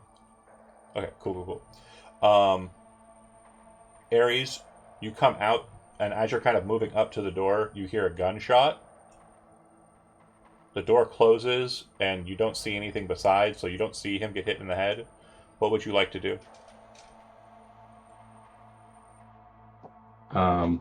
Open the door. Okay. You move up to the door, you hear footsteps, and then you would see, like, as you come out of the door and look, you would see Ares turn the corner into kind of the street off to the side. Oh, like I see Mars leaving the alleyway. Yeah, you see Mars leaving the alleyway. Basically, It's confusing left. because there's 2 gods of war. Yeah. Agreed. Same damn red planet. But yeah, you see Mars kind of Goddamn right. apparently went left and then turned right out of the alleyway onto a street.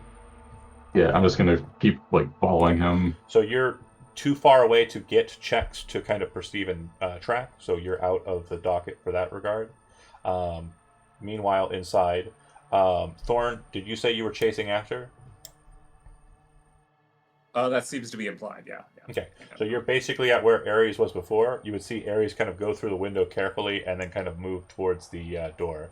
So you're probably 1 clip behind, or actually 2 clips behind because you're not running, right? You're kind of taking it easy. Okay.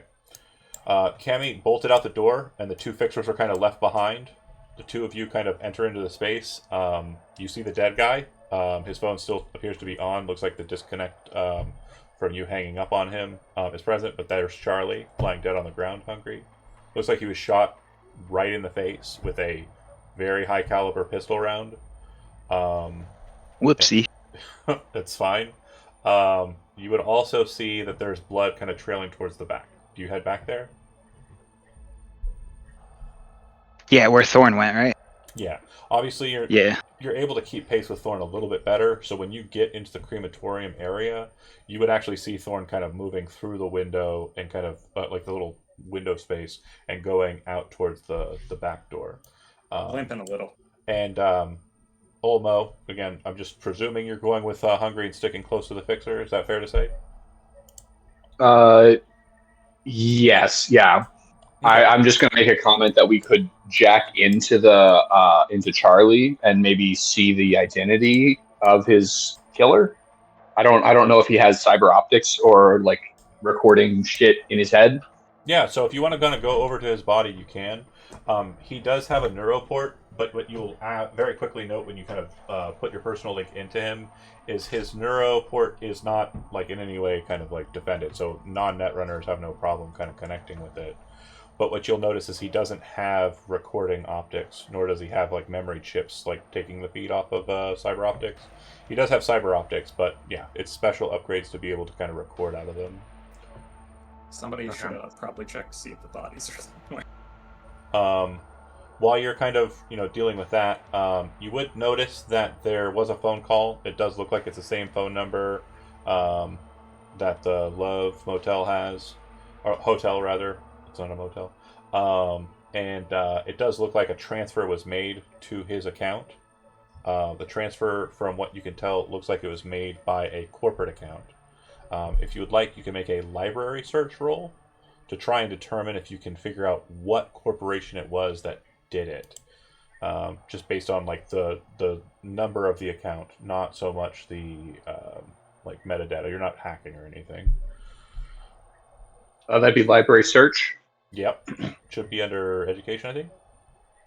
I have no skill in it, but high int, so let's go for it. Let's see it. Okay, yeah, you spent some time on the net. You kind of have an understanding. Like, you've never deep dived or anything crazy, but you have some understanding of how the net works. So, very quick search on it, and you would note that this appears to be a trauma team account.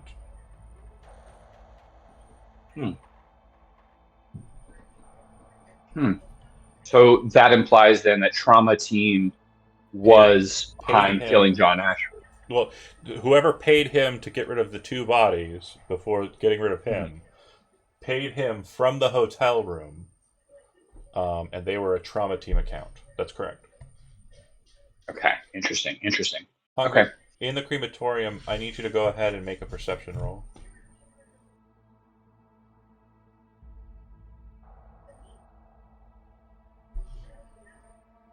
Jesus Christ. Okay, so over here on this furnace, you would see that there is what looks like a small little wheelbarrow next to it, and there is a blue plastic bag, which looks like a cryo bag, that looks like it's been freshly breached, and there still appears to be people in it, or at least one person in it. Can I see some fucking tongs? Maybe some leather gloves? You walk over. The wheelbarrow's close to the fire, but not close enough that the person's on fire. If you kind of inspect that person, kind of grabbing the tong and moving the bag aside, you'd see that there's a woman inside of the bag. She appears to be wearing a leopard print, mini dress, like very tight, form-fitting mini dress. She is kind of like a pale coloration. Looks like she's been dead for at least 30, 40 minutes. And it looks like she has her throat slit and her wrists slit. Like someone exsanguinated her. Just the one body? When you kind of look into the fire, you would see what appears to be a body laying on a metal trough in the process of being burnt to ash. I'm going to Google something real quick. How long does it take to cremate a body? Hope nobody checks my watch list time. So a body typically will be reduced to ash in 2 to 3 hours. This person doesn't look like they've been in there that long. I'm pulling them both out. You grab the tongs and grab a hold of the thing. Again, she's in a wheelbarrow. She's not on fire yet. It looks like they only just loaded the one body. And so you grab the tongs, pull the tray out, kind of slides out neatly. And yeah, the guy is on fire for a few moments, but there is a fire extinguisher near you. You grab it and kind of dispense with it. You have a slightly crispier version of a male body, and it looks like very similar wounds to the woman. Again, less trackable. Obviously, hers are clearly visible because she's not on fire or wasn't on fire recently. And it looks like the kind of suit that he was wearing is pantsless, but he's still wearing like a blazer, and it seems like there was an armor jack, like a business suit shirt kind of on his body that wasn't removed. Killed by a blade as well? Yeah, wrists and throat. So he got literally caught with his pants. He literally got caught Fucking with his pants down. Reggie. Yeah. I never said that. No, you didn't. So. But yeah, I pull him out and Yeah. Spray him down, and then do you check the body at all? yeah, for Go the ahead and make shard. a perception roll for me. Thorn, you're kind of walking at a pace, so just as you're kind of going through the window, you would see Hungry kind of start inspecting that area. You have the opportunity to stop here and stay with the boss, or continue on. This looks like it's a lot less movement, Yeah. and it's important. So yeah, I'm gonna pull up and come Okay. help.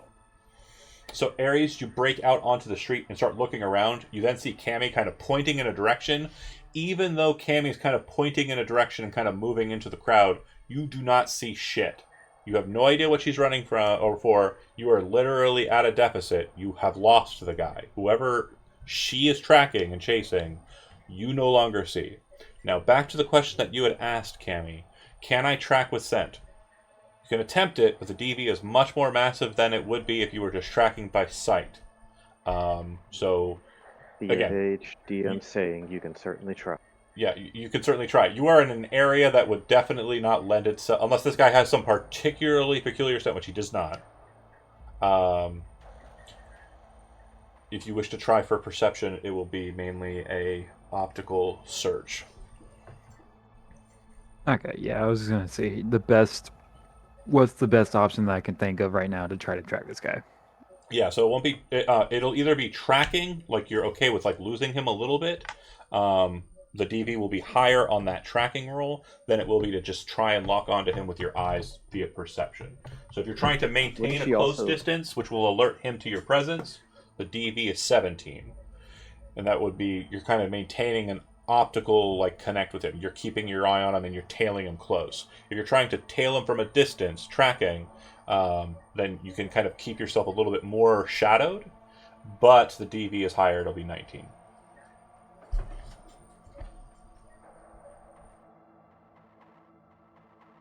You're muted if you were saying something just then. Sorry. Oh, yeah, sorry. I'll try to do just tracking. Okay, roll it. 19, so you need a 20 on the dice. Sorry.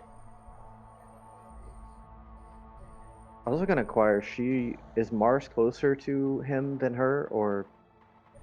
So you came out and were kind of looking around, and then Cammy came out of nowhere with like directionality as you were looking for the person that just shot you. And then you see Cammy kind of like doing one of these and kind of pointing, and you're like looking into the crowd like, what the fuck? And you're looking for a guy that was like silhouetted in like completely solid black, and you're looking for that guy, and when you look into the crowd, all you see is just a bunch of people who could match that description. So like as Cammy's kind of moving into the crowd, you're confused because you don't know where he disappeared to. Like he literally vanished into the crowd. Because you missed that perception check, you are at a stage where Cammy needs to create a detectable point, and that will be by interacting with them. But if Cammy just tracks, you're just following Cammy, and you're riding on her skill. So, tracking. Give it to me, Corey. Okay, we'll take that. Wrong one. We'll take that. Either one. Both are bad. So as you kind of bolt off after him in like the direction you feel like he was going as you started, you start to realize that you've lost sight of him. Crowd spills out into kind of an open street area, and you're kind of like looking around, and you're like, where the fuck did he go? And you kind of look down the streets, both sides. Mars comes up behind you, equally confused.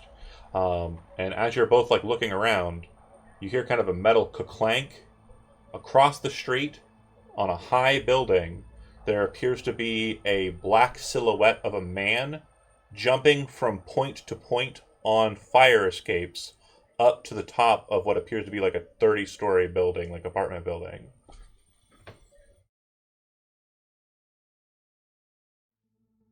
And again, this would be across a busy, across a busy street, moving up the building. And we might have lost this one. Yeah, you roll up and you don't even see what happened, and you're like, you point across the street. you got over there, and like he gone. The street's a bit busy. I've got the worst fucking headache. Yeah, has it been 30 minutes yet? Just almost. all right. 10 minutes plus about 5 minutes in the exchange there. So, and plus about 5 minutes in between then and when the figuring out the quick cream. Okay, so hungry, you kind of search the body for a few seconds. Thorn comes over and helps, so you'll have +1 to that perception roll, which you don't really need unless you want the higher DV. So there are 2 set DVs for this search, 13 and 15. You're currently at a 15 hungry. If you want to spend a luck, you will be over. Sure. Okay. Why not? You search the body, and when you do, inside of the jacket pocket, in what appears to be kind of an armor-lined pocket seal, you find a shard case. The shard case itself looks like it suffered some damage despite the protective barrier of the armor-lined pocket, but it looks like it's mostly intact. It's not something you'll be able to like pop open like a normal shard case opens. Mhm. It's something you're gonna have to like pry open with a screwdriver or something. As soon as me and Thorn find the shard case, I would go over the agent. Fall back. I got the package. Don't pursue that guy. You're all welcome. And then the second thing that you would find, there appears to be a shard slotted in his neck, and it looks as though it somehow has survived. Like you can pull it out cleanly. Sure, You hear just in case. 10-4 and he just starts heading back. Mo, you'd be coming into the space now after kind of checking the body, scanning it, and coming to that information. And as you kind of step in, it's basically as Hungry is kind of pulling the shard out of the dead dude's neck. And both of you would kind of look at the shard as it comes out clean. It appears to be a behavioral chip, and tagged onto it and kind of etched into the surface of it is the letter G.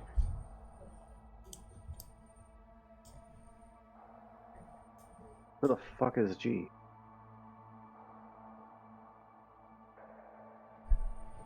You guys come back. You guys will be coming back in a second. You're not back yet. Sorry. Oh my. Yeah, you're still chasing and stopping. Yeah. You can't When be you said everywhere at coming once. back in, when you said coming back to, I misunderstood. So that's Yeah, fine. I was talking to Olmo. Sorry. Right, got you. No worries. So the three of you have the chip and the chip. Mm-hmm. She didn't say anything about a second chip, did she? Fine. No, she didn't. I think this is what we need. And I would like wave around the enclosed data shard capsule or whatever. But this is also interesting. The shard with G on it. Well, I can't run it, but I guess somebody should, right? I definitely have I got a few people that can take a look into this for me. But we got what we were after, and now it's time to go get paid. If you take the time to just Man after my heart. Oh, okay. Sorry to cut step over you there. But if you all reconvene, eventually you get to the chapel of the Quick Cream, and the Solo's present. Do you want to prise open the shard case now, or do you want to just keep it in the case to give to her like that?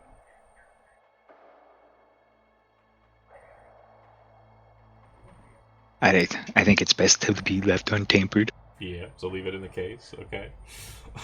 The dossier said We that. don't even know if it's actually in the case. Can we rattle it can we like shake it just to It make sure won't rattle. It's there's inside rattling? of the cushion, but you have to prise it open to be sure that the card is in there or not. We should confirm that it's in there, and then the dossier say Militech employees could look at the chip. And you said that they're in the chapel now, right? Yeah, everybody's in the chapel. You would have reconvened in there. Mars will produce a combat knife. You could pry it open with us. Not a little bit curious what's on there, Mr. Hungry? Curiosity isn't good for business. Trust me on this. I mean, I'm sure that you could figure out a way into this thing without leaving a trace, but is it worth fucking up the whole job for the rest of us? As long as it's a Militech ID left on it, shouldn't make any difference to the payout, according to the instructions she gave. No.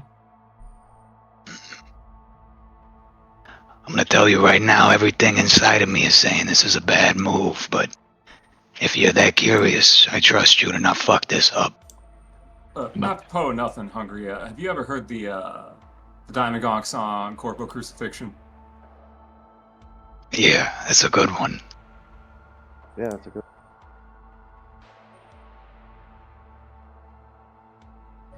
Nothing ventured, nothing gained. You pierce the case with the combat knife, pop it open. Shard inside appears to be intact. Militech stamping. No damage? No damage on a Sekiro chip. You take it. Do you slot it, Loki? Yep. Okay. Inside of your optics, you would see your confirmation, your Militech employee ID, basically assigns to it. It doesn't seem to imprint on the card. It seems that your access is allowed without a notice of access. When you enter into the document included in this, it specifically is referring to a Militech operation regarding nothing that you were told in the lead up. According to what Hungary was told, the Militech card in question is supposed to be some sort of document that has to do with like something related to like a Militech like product. That's not the case. This is specifically operational measures. This individual, the Dick, so to speak, aka John Ashburn, appears to be a security operative, or was a security operative. Right now, I believe he's a fried crispy. Yeah, he is a security operative, which means that he was a part of a detail that was supposed to secure and attain an individual in a prisoner transport. His next move was in 2 days. Yep, 2 days. Or sorry, 1 day, and he was going to be heading to the Militech Detention Center near the border of SoCal and Night City. At that point, he was expected to. He was expected to secure a prisoner from NCPD with MaxTac assistance, and they were told that they were going to take the prisoner to the border. However, this objective card, this mission card, details that this individual instead was supposed to be taken by Militech and secured at the detention center. It also gives you the specs and data regarding the individual in question. The individual in question's name is Adrian Ella. Bear with me while I post this in our image notifications. And Okay, so this guy was supposed to be part of a prison transport. this is the data that you Transporting received, Adrian Ella. and I will bring it up here in a moment. Hold on. Open link. So Adrian Ella, according to the document, is a resident of Night City, but also apparently a resident of NUSA. They are on charges of cyber terrorism and sedition. Apparently, they were working for Raven Micro Cybernetics, and were working on a project called Silent Octopus. No, that's the wrong guy. Hold on. No, it's the right guy. It's the right guy, but the Silent Octopus lead is not there. That's a different thing. Sorry. My notes sometimes I did recognize the company name, but yeah, Silent Octopus was Yeah. Correct. However, this is a guy who was exploiting security weaknesses at Raven's Microcybernetics to gain access to affiliate and partnered corporation databases, and was basically playing the market. And they were trying to break the market so that NUSA loyal corporations would tank So there's an NUSA warrant on him for cyber terrorism and sedition. He is a dual citizen. He's a citizen of Night City and also of the NUSA, which isn't terribly uncommon, by the way. But yeah, he is set for transport from NC prison on the 21st, which is why it's a day is when this guy should be at the detention center. And I'll move us to the map. Hold on a second here.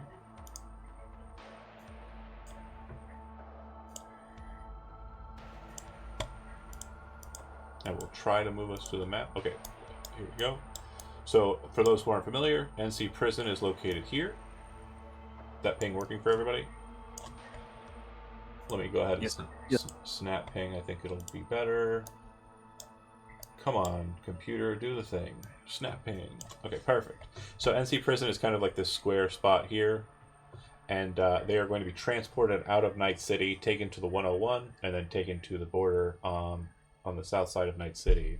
But before they reach there, according to this document, they're going to be taken to the Militech Detention Facility in the South Badlands, and then they will be held there instead.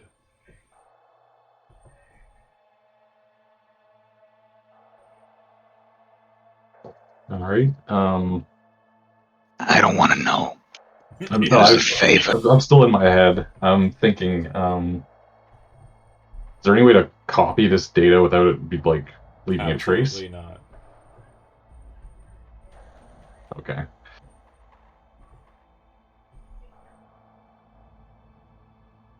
Seeing Right. you when you eventually like snap back out of it or whatever, Hungry would just fucking stop. I don't want to fucking know. I don't want to know anything. That was a favor to you. It's your business. I don't want to see another Fisk situation. Look, not a problem, mate. And I just hands back the shard. Now this, and he would hold up the other shard. This might be a little more curious. This G guy, I don't know who he is, Netrunner, some kind of fucking ghost guy. He's been going around controlling all sorts of people, puppeteering people, different places, and I can't make sense of why or what his end goal is, but it's a good chance your man Ashburn here was compromised based on this chip. Mr. Hungry, how would you feel about me forfeiting my part of the loot for that chip? I think my security officers might be interested in that. Be very careful with this. And he would hand it up. No one's going to be slotting this. Research only. As a favor for me, if you find any information on this guy, please let me know. It's been on my back burner for a minute and I can't pin any fucking thing down.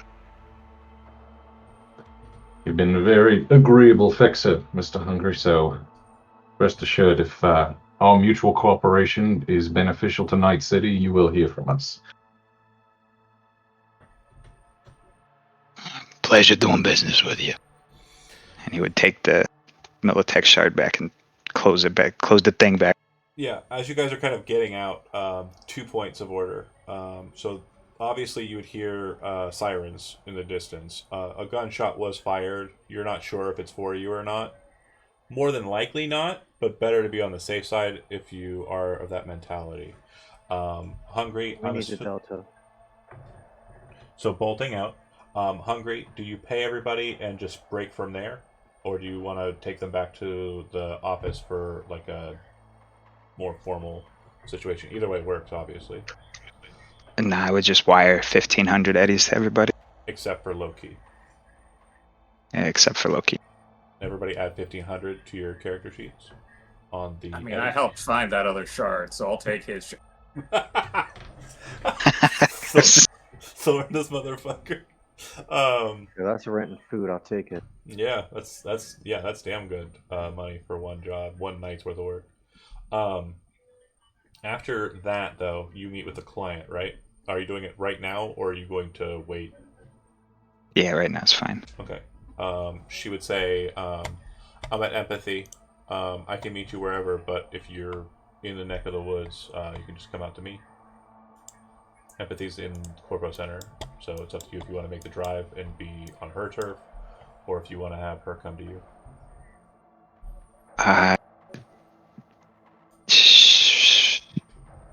He can come to me. I don't like that. Okay. Yeah, empathy's kind of a fuck den, so for rich people, kind of smart, I guess, not to. Lots of crazy BDs and fornicating happening. Somewhere around 3 a.m. is when she gives you a contact that she'll meet you.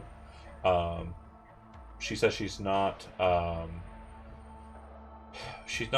terribly secure about entering into the mega building. So she asked that if you can meet her at the nearby El Coyote Coho, which you know is Valentino territory. For sure, that's fine. You take the long drive down the elevator. It is a very short walk. You enter into the bar, which is quite packed on a Saturday night. Madam Wells tells you that the lady you're expected to meet has a seat upstairs in the quiet area at the corner. You make your way up the stairs, all this fucking trekking up and down, and you walk over to her table. Yeah, you've met her before, or you've seen her file before. She's, I don't have her information up, but if she becomes relevant in this conversation moving forward, well, not much time, but she says to you, thank you for the mission. You got all the eddies okay and correct from my third party? Yeah, we're all square. The shard? Hand it over. Oh, this is mangled to shit. What happened? And you kind of relay. So yeah, somebody. Yeah, I do. Okay. Tell her everything that happened. Somebody got to him before us, tried to cremate the body to get rid of the evidence, and we had to literally pull it out of the fire. She would say, I don't know who would be after him. Very interesting. Thank you so much for this. Make a perception roll. And the DV on this is very high, by the way. I'm going to not tell you the DV, but I am going to tell you that you have the opportunity, despite the rocker not being currently present with you, to spend luck. And if anybody else wishes to chip in, I want to make sure you understand, your luck does not reset until I say it resets. It does not reset every session. So I want to make sure that you understand. Yeah. This is an important roll, but your luck is also important. Do you want to spend any luck, Joe? I'll spend 2 more of my luck. Okay, we're at a 20. Anybody else want to spend any luck? How much does he need? I'm not saying. Spend the luck. Oh, I'm tapped. Very high. I'm running low. I'm at like half, and I only have 4 luck. So. Okay. What about you, Steve? Very high is probably 25, so I don't think it'll make a difference. Very high could be a 21. And what's he at? 20? 20 currently. He needs a 22 to beat a 21. Oh. If I can put him to 21, is anyone else chipping in, or is this going to be a waste? I'll chip in. I'll go. Yeah. All right. Well, Okay. Let's do it. Chip down your luck. If we got a 22, then that'll nail it. As you're talking to her, and she kind of finalizes the conversation and says, "Well, thank you, Mr. Hungry," and stands up. As she does so, you kind of look at her from the side, and you see that in her data shard slots, she has a single shard slotted in her space. It looks very similar, at least on the outside, to the shard that was inside of Mr. Ashburn's neck. And yes, I am also wanting to make sure that we focus on the guy's name and the point of the story. I thought I was really witty when that that came together, but back to the point. She does appear to have a shard slotted in her neck. If Liz was here, she'd love it. Yeah. Got it. Are you doing anything about that, or are you just letting that ride? I'm not. I don't want to give away that I realized. Okay. So she fucks up, and I don't know. I honestly, even with all the small interactions that we've had with G, I have no idea how to handle that situation. So I'm not trying to do anything brazen or crazy. All right. That is that then. That's the end of the session. That's where we end it. Thanks for watching those that did, and we will see you for the end of the season.